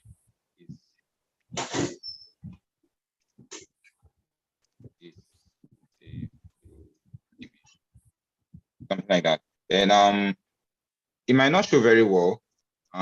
Say it might not show very well because it doesn't really look good. So you can use this to change maybe the exposure of your image, make it look darker, something like that. So you can always play around with this, the contrast, you can always play around with this just to make your text show better on your image. So you can always tweak the image right in these settings. Does that answer your question? Yes, thank you very much. All right. Also, they can also add overlay to it. So, you might want to see them that. Also, all right. The colors. Okay. All right. So you can do say, let me use this image again, so I can bring out this image. So what you do is you can add a fill to the top of your image here. So you can add any fill. I can make this say any color. I can add purple. So it goes all purple now. Or if I change opacity here to maybe something like 20, it gives it a purple fill. And I can maybe increase it. The more I increase it, the more like it gets more purple. So if I take it to something like 60 now, it's what it looks like. So you can use it to have overlay. I can change the color to any color I want. So you can use it to have a different, maybe color overlay on your pictures. If I want it to be black, I can put it in black. So it depends on you. I can put it in white. So that also works. Also for when you are using overlay, especially when you not even overlay, when you want to write a text on an image, it's best if the overlay you are using is a dark overlay. Do you understand? Anything around that dark, because like this, if there's a text on this, you can be able to see the text very well, like very clearly, compared to when there's no overlay at all. Do you understand? Obviously, your text has to be like white because the background is a bit darker. So whatever you want to pop up, it has to be the brighter color. So yeah, that's it. Please don't forget your overlay has to be a bit darker, but at the same time, they have to see whatever you are doing at the back. I mean, whatever is going on at the back, like the image of the food or whatever it is. So this is it. So if your overlay is, let's say, almost white, your text has to be maybe something like black. So it shows well. So that's just it. So you have the three. This one is not showing at all. This one is showing because it's white on black. Then this is black on white. So just like it's now. All right. So anybody else raising their hand? All right, good evening. All right, good evening. Yes, so I know this was addressed earlier, but I don't know if you can help me go over it again. My network was bad. How do I make sure that my grid system is visible on my viewers?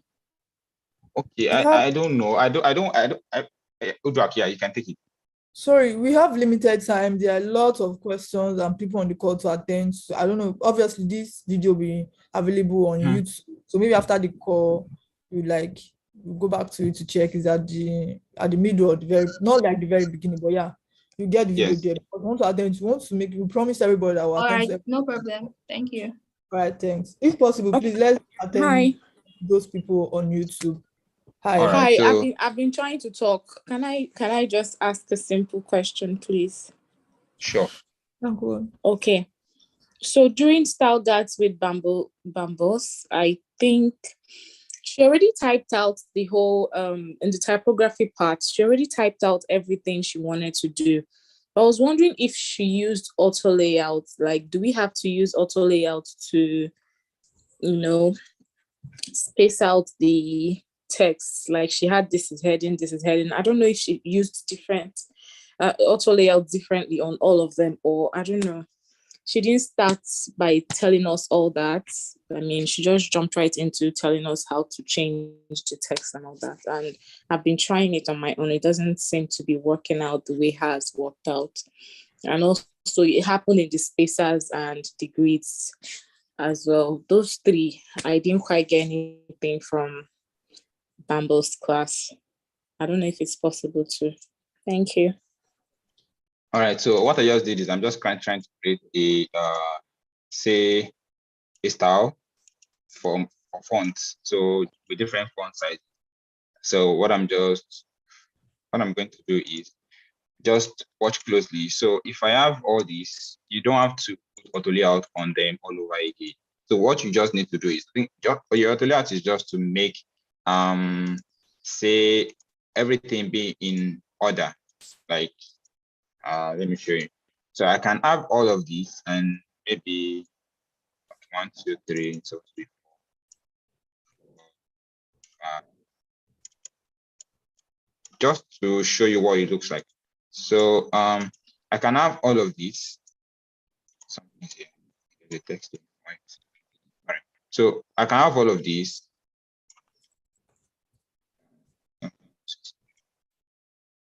Yeah. All right. So I can have all of these, and I can just do auto layout on everything. Shift A. And that's just make it orderly, maybe well arranged or anything. And assuming there's no auto layout on it, I'm going to remove the auto layout now. Just complete it. It removes the auto layout, so everything you can have everything one by one. So what you just need to do is select everything. If you want to create the styles, you have maybe changed everything and all. You can just use styler straight up and say styler. Why I think most people are having issues is because generate style, and it will give me a message that says styles generated. So it has created styles for each one of them. So these are styles now. So that's created style. I think why people have problem is you people were doing auto layout for this one, auto layout for this one, auto layout for this one, auto layout for this one, auto layout for this one. Then you now do auto layout for everything. Then when you want to create your style, you select just this one and do styler and say generate style. And then it tells you maybe this error message. So whenever you want to, even if you have everything auto layout, you have to make sure that everything is selected. So just press enter, it selects once, press enter again, it selects everything else. So if you click on a frame and you click on enter, it selects what's inside that frame.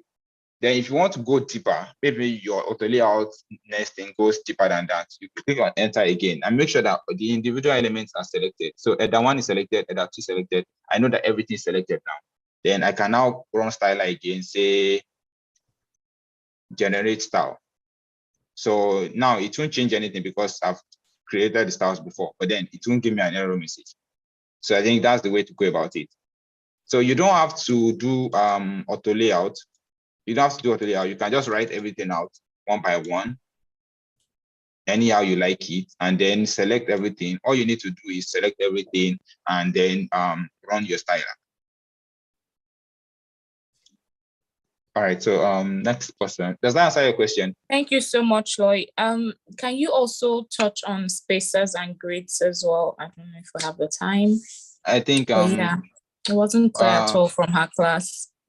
I think spacers and grids, I think Udrak made some explanations on that when the session started. So if we end the session, you can try to watch and pick that up.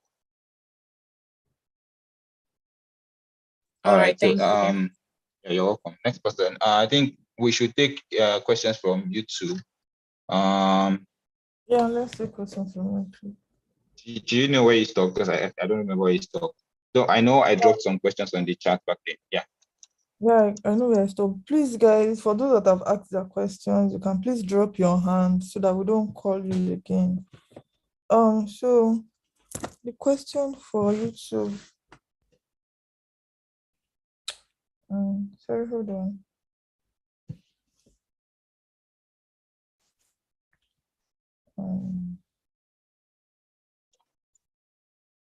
How do I preview my work?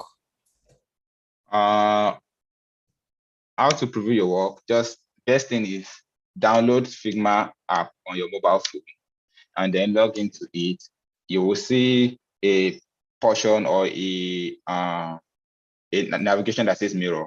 Click on the mirror, then click on the frame on your Figma board, and it will show on your Figma mirror on the app. Then also you can also click on a frame like this and click on this play button, this present button, this play token button here, and click on it. It's going to take you to a new page and show you like a preview of your screen. Whatever you have, whatever you are designing, it's going to look like this, and it's going to show it. So if I have all the other frames that I've been working on, I can preview them and see them like this. So you can see them like this, see what your frame actually looks like. If you have a full website, it's going to show too. So if I press Z, changes the size. So depends on whatever size you want. Then if your size is too small, you want to change size, you can click on this option and see fit to screen, fit with full screen. So I think that's about that. Can we go to the next one? Okay, another question is, does landing page contain hero section and footer? Yes, definitely, surely. If I go to, okay, I think I'm only sharing Figma screen. So landing page actually contains hero section, and not just hero section and footer alone. It contains a lot of other sections, but it has footer and it has a hero section, definitely. Those are like basic things a website should have, like a footer. Almost all websites have footers, no matter how small or how tiny or how weird they may look. All websites have footers, all websites have headers, hero section. Then you can have other sections in between. So you can check any popular website you know or you have. It will definitely find it there. So the next one. And we've answered the question of, is the mini project supposed to be in the same file with the style guide? Yeah, the same Figma file. What if the plugin is not a file that can be duplicated? I think they're trying to ask, what if the icon pack or whatever is not a file that they can duplicate? What do they do? Well, I don't know. I think if you have anything, if you get anything from community, from Figma community. What did you say? No, I was saying if they get anything from Figma community, they can duplicate it. I mean, whatever is on Figma community can be duplicated, yes. So if you get your say plugin from Figma community, you can duplicate it. And the only time maybe you won't have to duplicate maybe icons or anything is if it's a plugin. And if it's a plugin, you install plugins too from same Figma community. So if I click on plugins now, I can see different plugins and install plugins. But if I have, let's say, I want file on design system, it's going to show me this. I think these are state plugins. If I show files, yeah, if I show files, I'll have to duplicate. If I hover on this tiny stuff here, it's going to go black. If I click on it, then it's going to duplicate and open. See, it has duplicated it for me, and now it is opening. So I think any file you have in Figma community will be duplicated, unless there are different ways to have, let's say, icon in your file. You can download your icons, maybe on your web browser, maybe bring them in by saying place image. You can bring them in, maybe import your icons by saying place image. That's possible. And you can also maybe, most icons you find maybe on Figma, if it's not through plugins and you didn't get it maybe in a Figma file that you duplicate, then you download this maybe from your web browser and then you import it. So I think those are ways you could actually have maybe plugins in your Figma file. Well, if you also icons, you create them yourself too. Okay. Another question is, there's a white line on my contact page when I preview it with the other parts of the mini project, but if I preview it alone, it disappears. If you preview it with other projects, I think maybe just tag us on, send a picture of what you're saying. Yes, and tag us on Slack. Yes. Okay, another question is, does your input field have to have the same corner radius as your button? If you use a fully rounded button, your input field has to be fully rounded corners too.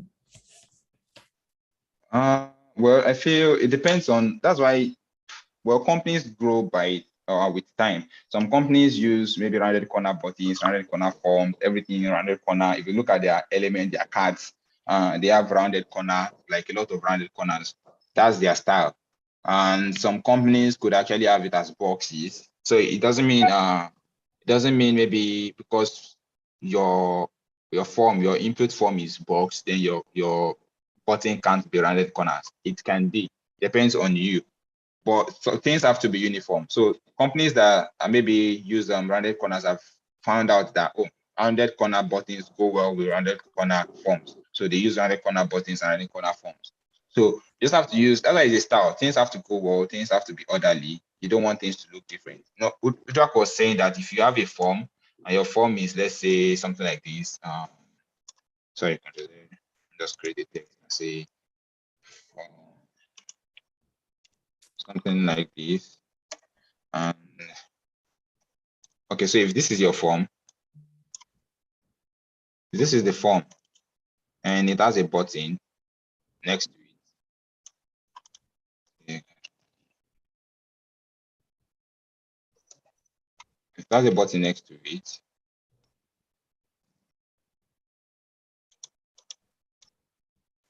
All right, so this is the button. Let me just fill it.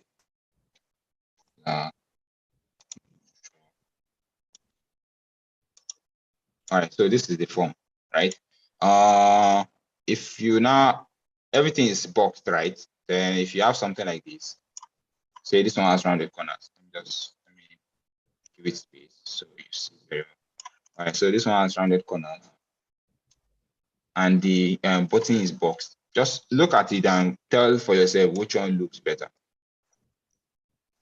And this one, let's say, is just a little bit rounded, and the button is like this, and maybe let's say this one's also a little bit rounded, something like this. Then you also have maybe something like this. You have this as box, and then you have this as, yeah. So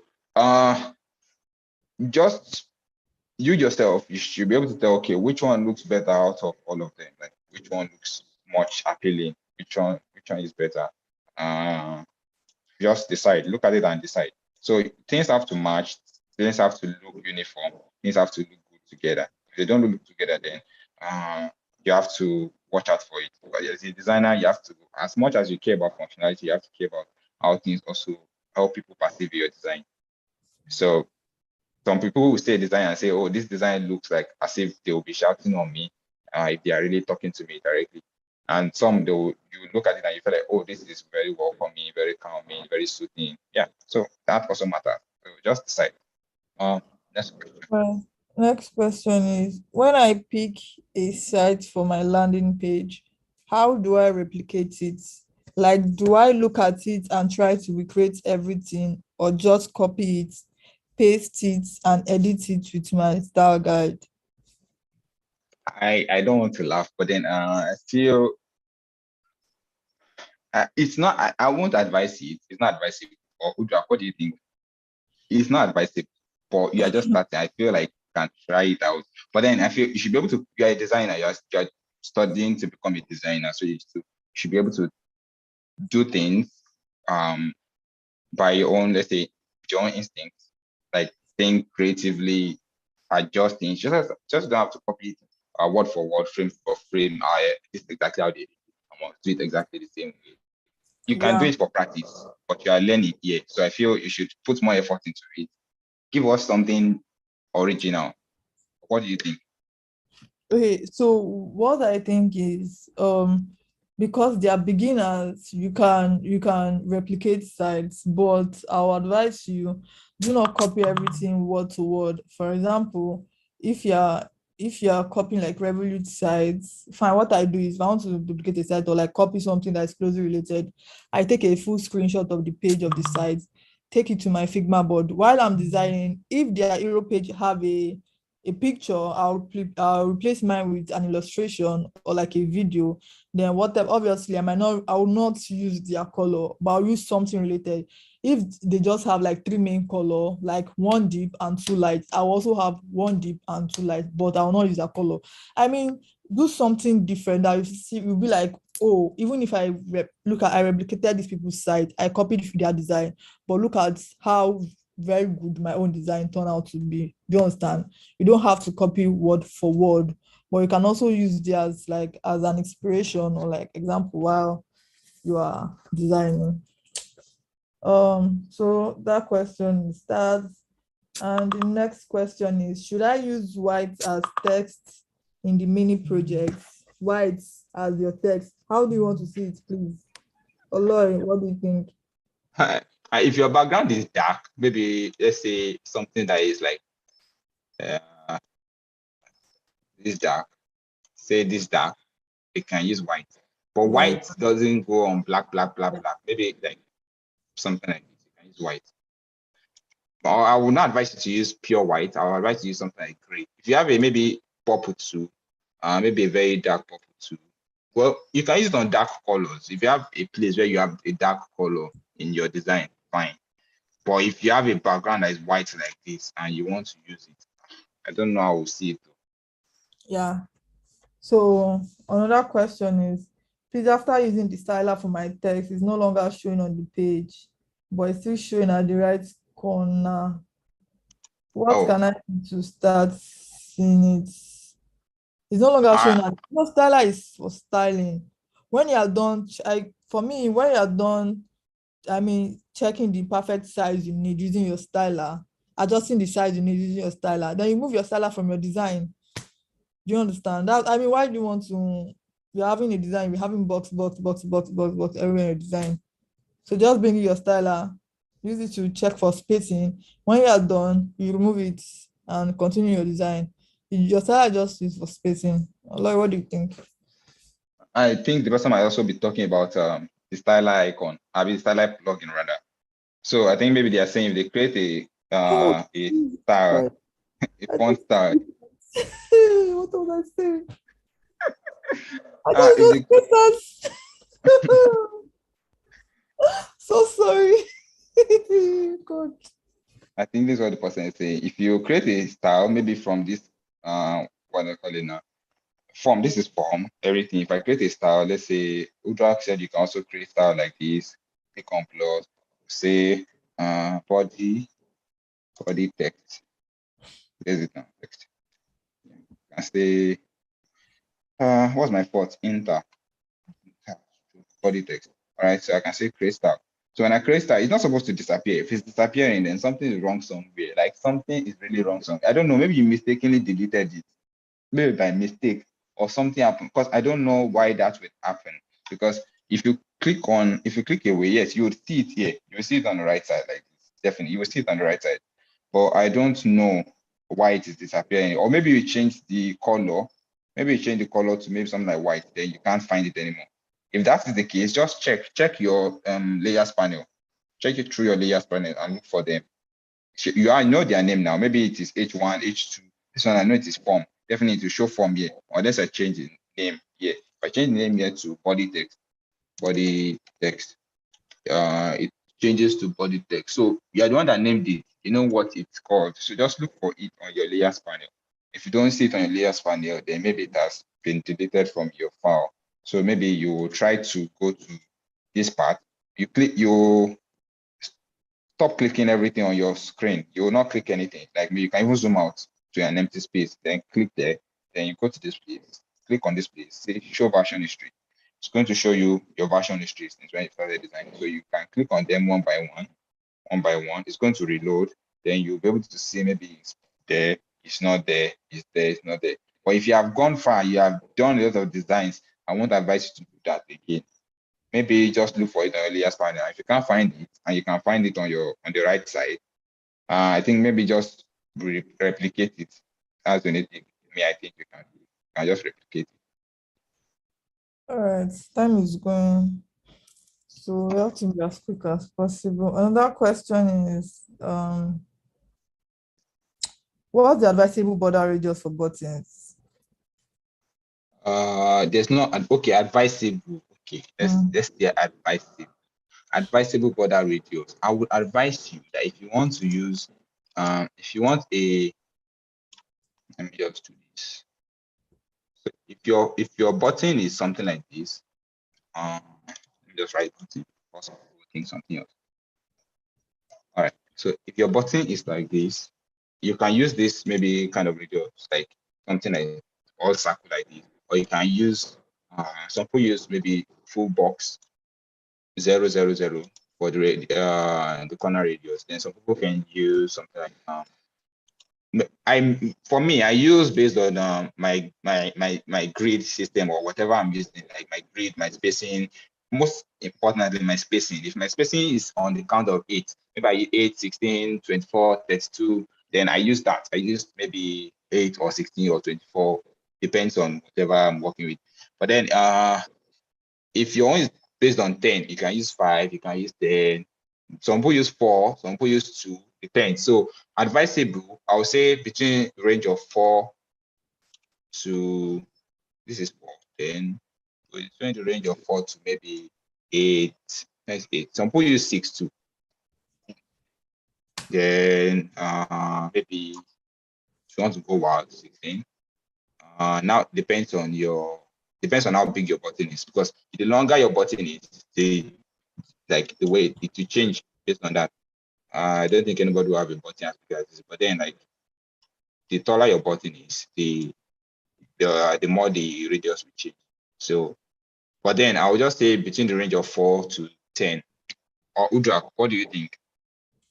Well, if you don't want a full corner radius, just like what you did the first button, like all rounded phone, just either do 8 or do 4. Yeah. So this one is 4. Yeah. So this one is 4. This one is 8. So yeah. But if you don't want to add everything all square, but if you want to add 8 or 4, or you do everything full corner radius, like everything is 0. So another question is how can I fix this? Shall not seem, I mean the grid. Okay, I have not been applying. Okay, I cannot play my prototype. Anytime I try to, my Figma goes down, it stops working. I guess that's your internet, or if you are using your Figma website like www. Then you can close all your Figma tabs, clear your cache, and like retry again. But that should not work. That should not be possible, sorry. Please, the styles I saved are not showing on my landing page. I mean, you do drag them and drop them on your landing page because it should show that if you want to use it, it will show. If you do not put them there, it won't show. Another question is, please kindly show us how to use constraints for our design. Is it now? Do they need constraints now? They don't need constraint now, please. We'll do that on another class, sorry. Please, how can I apply spacing system on the website design? I've done that already. I was supposed to prototype or not. Please do not prototype.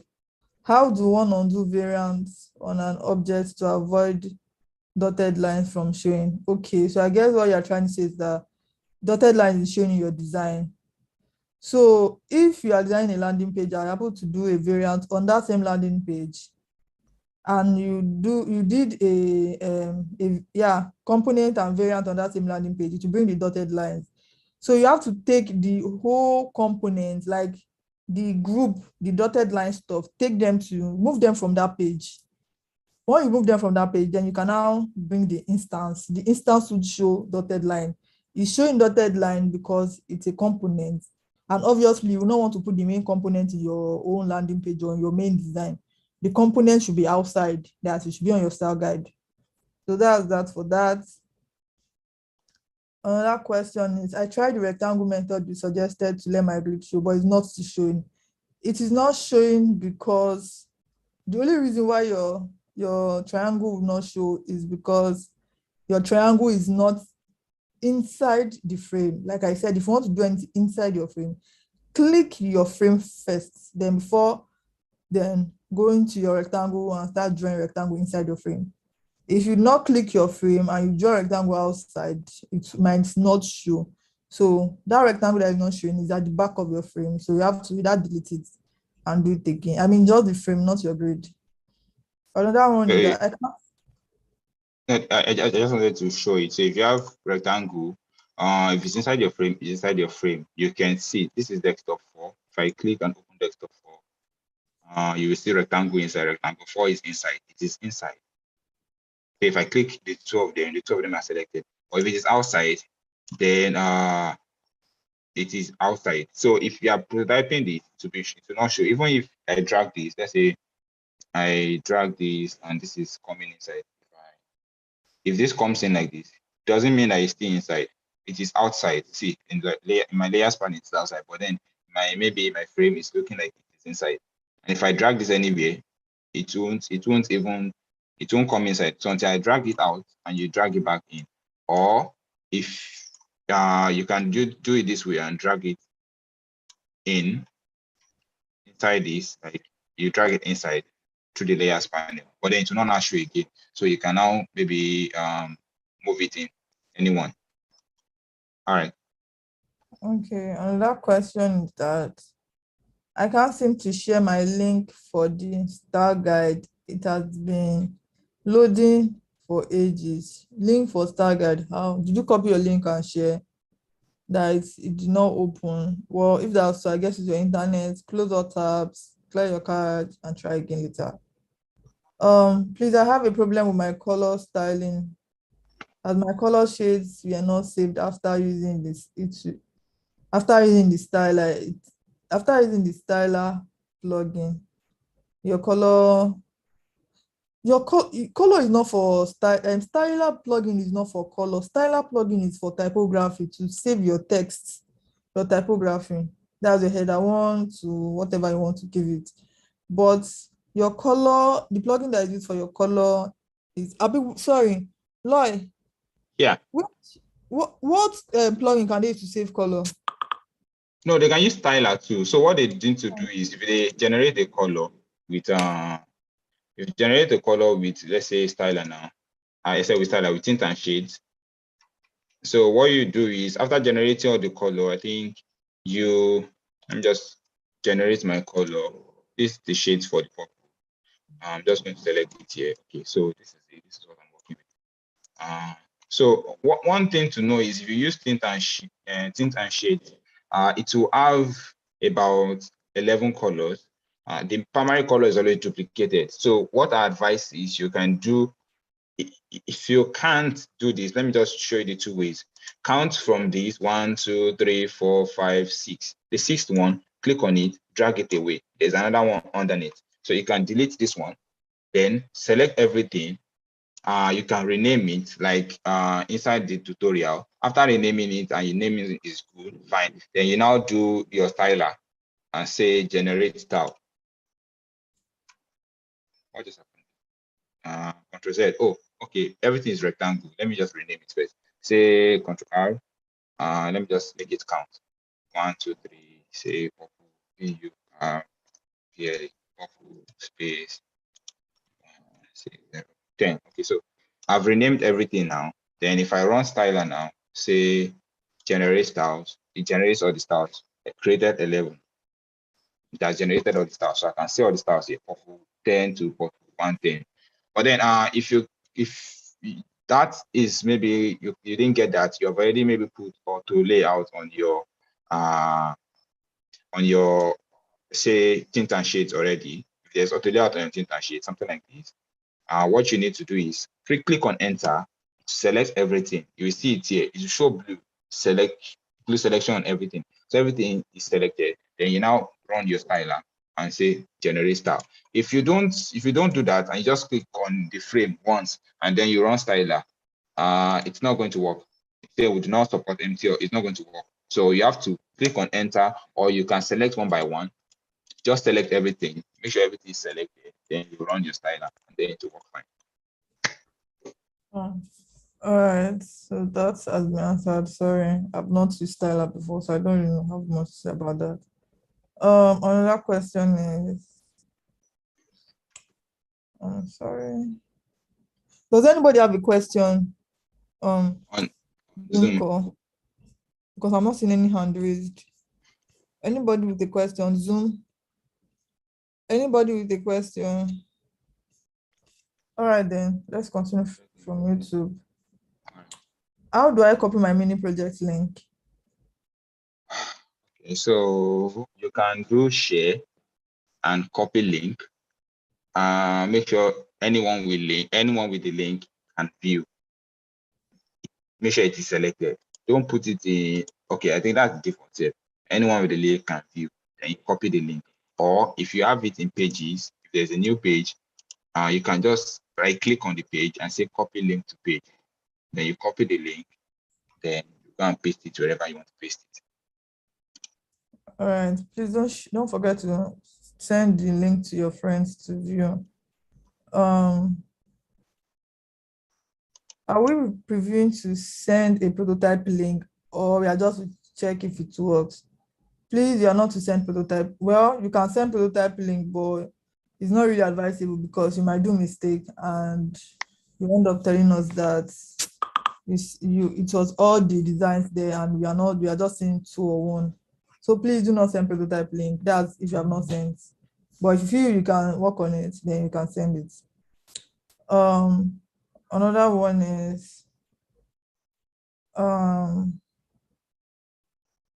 okay. How do I extend input fields on my style guide? I've answered that already. App not set up. The app is still in development mode. Okay. We've talked about mini project link. My job is my question is, as a product designer, is it part of our job to write content for websites? Like, is it part of our user research or something entirely? So my answer to that is that, well, in Nigeria, yeah, you have to. But in some companies, you have a UX writer. But in the case where you don't have, you have to do that. So yes, you are meant to at least come up with the content that work for your design. Because obviously that content will portray whatever is going to best narrate whatever your design is saying or whatever that section of that design is saying. So yeah, you have to come up with your content yourself. Sorry. Okay. Please, the stars I saved are not shown on my landing page. We'll attend to that. When working on my projects, and let's assume I have like 3 boxes of different icons on it, and I want to give the icons different colors. Am I adding the colors of the icons to the style guide. Yes, you are picking whatever color you have on your style guide, you are using it to change your icon. So if you have black on your style guide, you are using black. But if you don't have black on your style guide, you can just get the black and use. Another question is, and also I'm unable to add icons to the rectangle where I've been. Okay, I'm unable to add icons to the rectangle where I've added auto layout frame to. If I try to add it to the frame, it bounces to its edges outside of it. I guess I've answered that already. On my style guide, my font style is bold, and I need medium for a few places. Is it safe to detach and adjust? Just go to your typography that you set. Do you understand? So that is that. Another question is, please, is it an issue to use illustrations for your designs and not real photos? Do illustrations make your work look comical? No, you can also use illustrations. There are lots of sites that uses illustration, so you can make use of that. What's the size for sign up? I mean, you mean, size of frame? Well, it depends on how you want your sign up to be, and depends on the number of inputs you want that is on your sign up. But basically, you just create a frame. That frame, the size it gives you, that should contain your sign up. I mean, without extending it, that should contain your sign up. Except you have more things to put inside, then you can extend the length, but not the width. Another question is, when I create a component and make a new copy, that's instance, if I want to edit something across the chart and go back to the initial component, it doesn't reflect on the other copy. What can be the cause? Emeloy? Yeah. When I create a component and make a copy, that's an instance. If I want to edit something across the chart and go back to the initial component, it doesn't reflect. I guess they are saying they want to edit instance and not the main component. It won't work. Oh, okay. Maybe they are trying to add something inside, or because colors, normal, radius, and everything work. Or if you are trying to put maybe something inside your do not work. Lloyd did an example of the buttons where I was explaining to somebody. So maybe you can watch the video again to see that. Another question is, my preferred icon plugin is icon 8, but this plugin doesn't download in files like visas. How do I represent this on my project to show my icon choice? Go to your Figma community and duplicate whatever icon. Just search for icon 8. If you can't duplicate, okay, go on. Sorry, no, I think icon. I've not actually seen icon 8 as a file. I've seen icon 8 as a plugin. You have seen icon 8 as a plugin, Abi? Oh, it's not. You cannot download it because it's a plugin. Then sorry, you have to download any other icon. So I think the person can even go to the plugins section and say install. Then they use the plugin normally. So I don't know why they want to download. If you want to download, go to their website. Yeah, that this is free. So another question is, please, can this monitor protect videos be put in a playlist for us to easily find? Oh, sorry, we'll talk to the admins for a better view and a better experience on how to get your videos. But for now, once this video, I have installed it already. Okay, for now, once this video works, once this video ends, you can access it on your YouTube. Another one is, please, can we make a video image on hero page or landing page? Well, you can add a video, you can add it, well, not like a video, but design out how it's going to look like. And you can add an image. You can even add illustration. Any of those can work on your hero page, on your landing page, or any of them can work. I think they can also, if you have the video, if you have a video you want to use, you can convert your video to GIF. If you can convert your video to GIF, then you will just, as if you are selecting a picture. So let's say you want to select, you have a box like this, then you want to select a picture, you can just say image, then choose image. Whatever it brings up, if you have a GIF, maybe a GIF that you've already saved, say GIF. I hope I have a GIF here. So if you have a GIF, you just import the GIF, just like you're importing just a normal image. So if you import, sorry, I'm trying to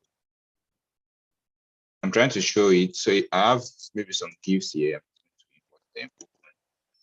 Okay, so this is a GIF, and if I play this Figma what do you call it, frame now, if I play this frame, it's going to play because it is a GIF.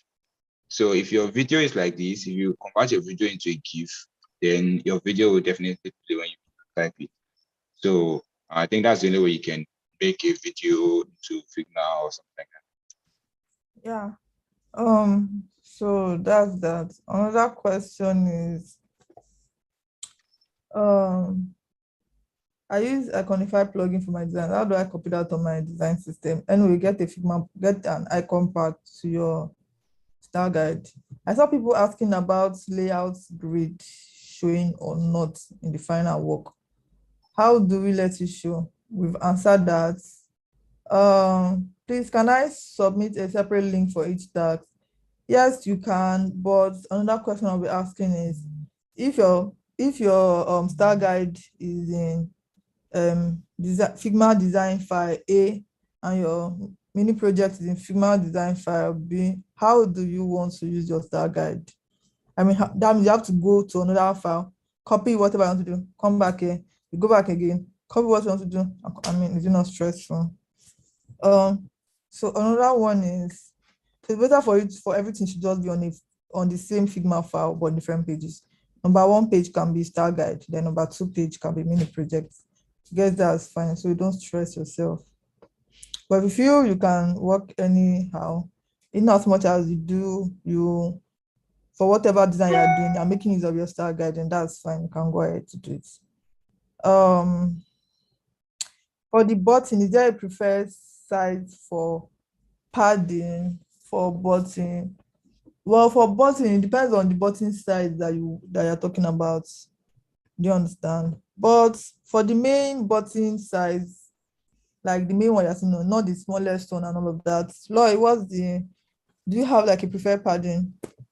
I think for me, I use something like 32. So if I create like a button, say a button, and I do auto layout on it, let me just add the stroke so you can see. From the padding, left and right padding, I just put something like 32. Because the width of your button has to be longer than the height, obviously. So for me to just have enough breathing space on both sides, left and right, I use 32. So, but that's, let's say, for normal button. If you have a extra large button, you can use maybe something like 48. If you have a small button, then you can use maybe something like 16. So let me just say, let me just quickly demonstrate it. Let me take this up. So if you have, okay, so come on. All right, so you have button. This one is 32.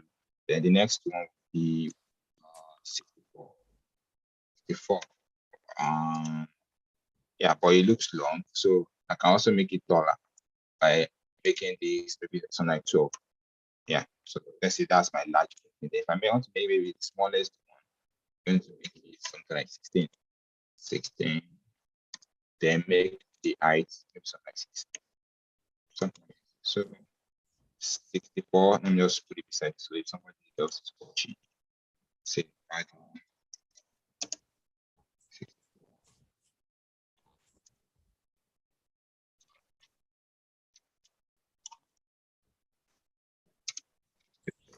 I don't. This is what I use for me. That's the way I think about it.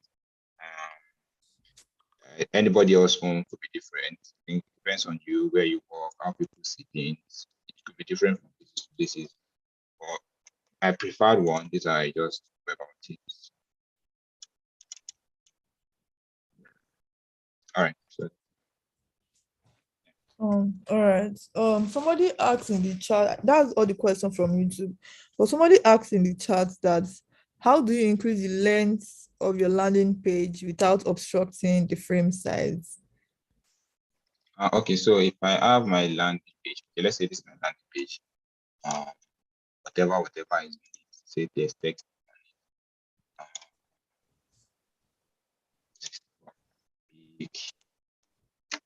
Yeah. All right.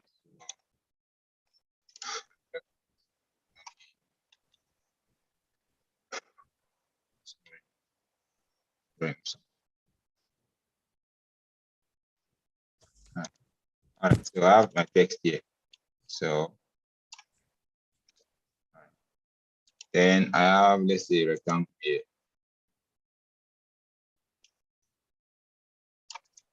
Something like this. So if this is my row section, I want to enlarge, I want to make my landing page longer. So all I just do is I click on this and I just drag. Then I think some people have been having issues with when they do that, this drags with it. So the issue is that this is not left and top. Maybe it's something like center. Maybe let's say center, or maybe top set or left center. So when it's left center, that means the height. That means the height. Whenever you maybe change it, you change the height of this frame. This has to be in the center. This always has to be at the center. That is what it means. So if I increase this now, it's going to be at the center. So it's going to follow it. So that I think that's what has been happening to so many people. So all you have to do is just click on it and make it left and top. So you can see where the blue lines are, they are changing. If I put it at the center, it goes to the center. If I put it at the top, it goes to the top. And suppose one is on scale. This is scale, it's also scale. So when you move it, it's going to scale the same way. So it will not look like this. So you don't want that. So all you have to do is make sure this is left and top. I think that's the safest. So then you can now click on your frame and drag. You can drag as long as you want. I won't drag till infinity.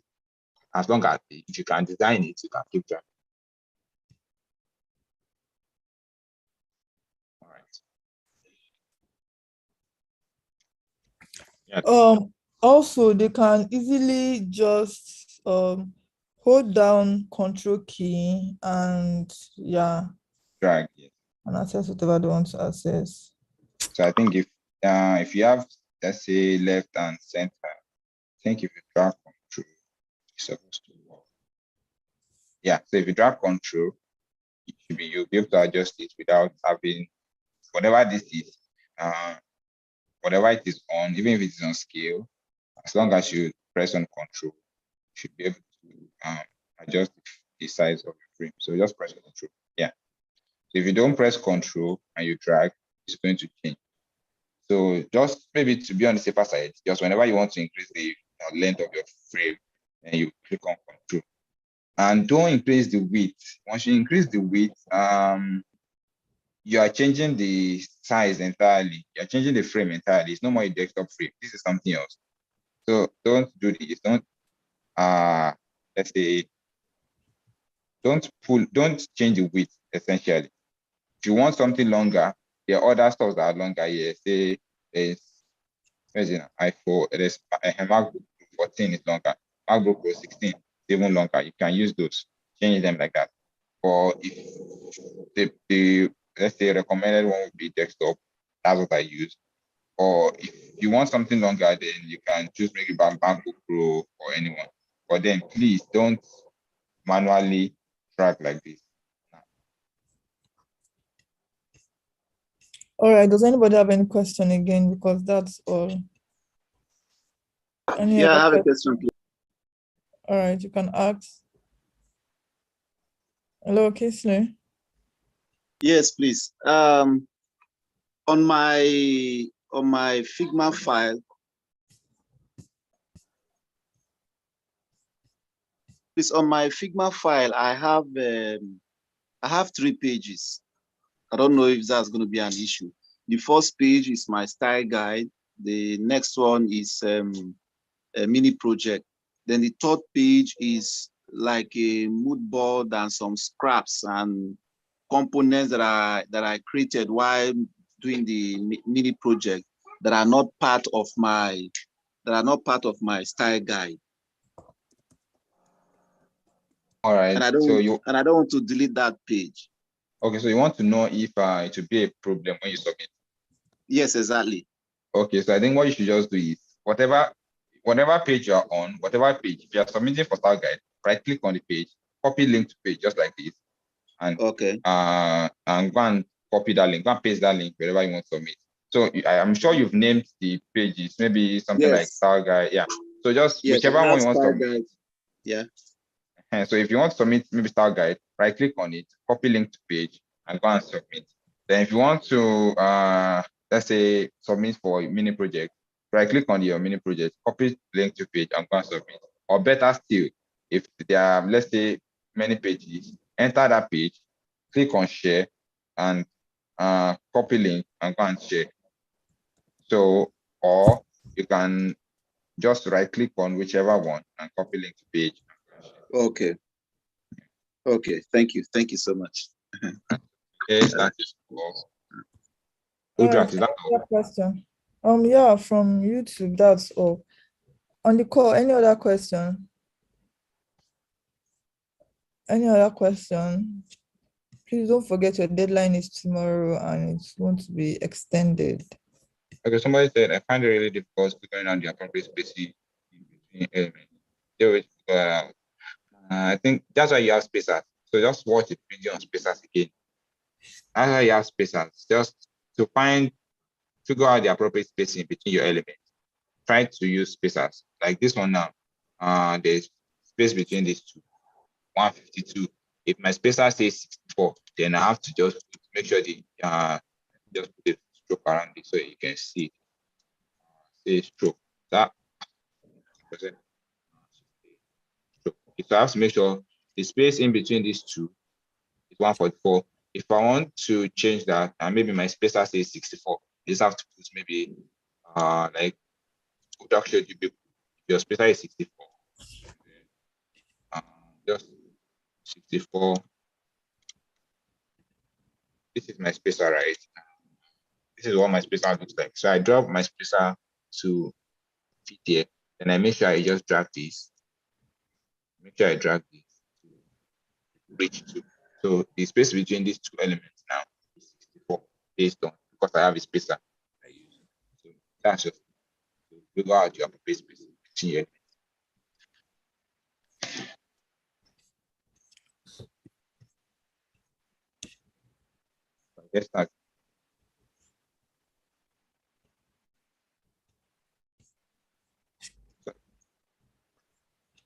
No more questions, right? No more questions. No, All I right, can't so, see it. all right, so thank you everyone for joining. Thank you this time. Thank you everyone. Good luck. Hoping to see your submissions. All right. All right, thanks. Lloyd, please, can you check the chats? Okay, okay. I should check for questions in the chat. No. Oh. I'm about to drop a message.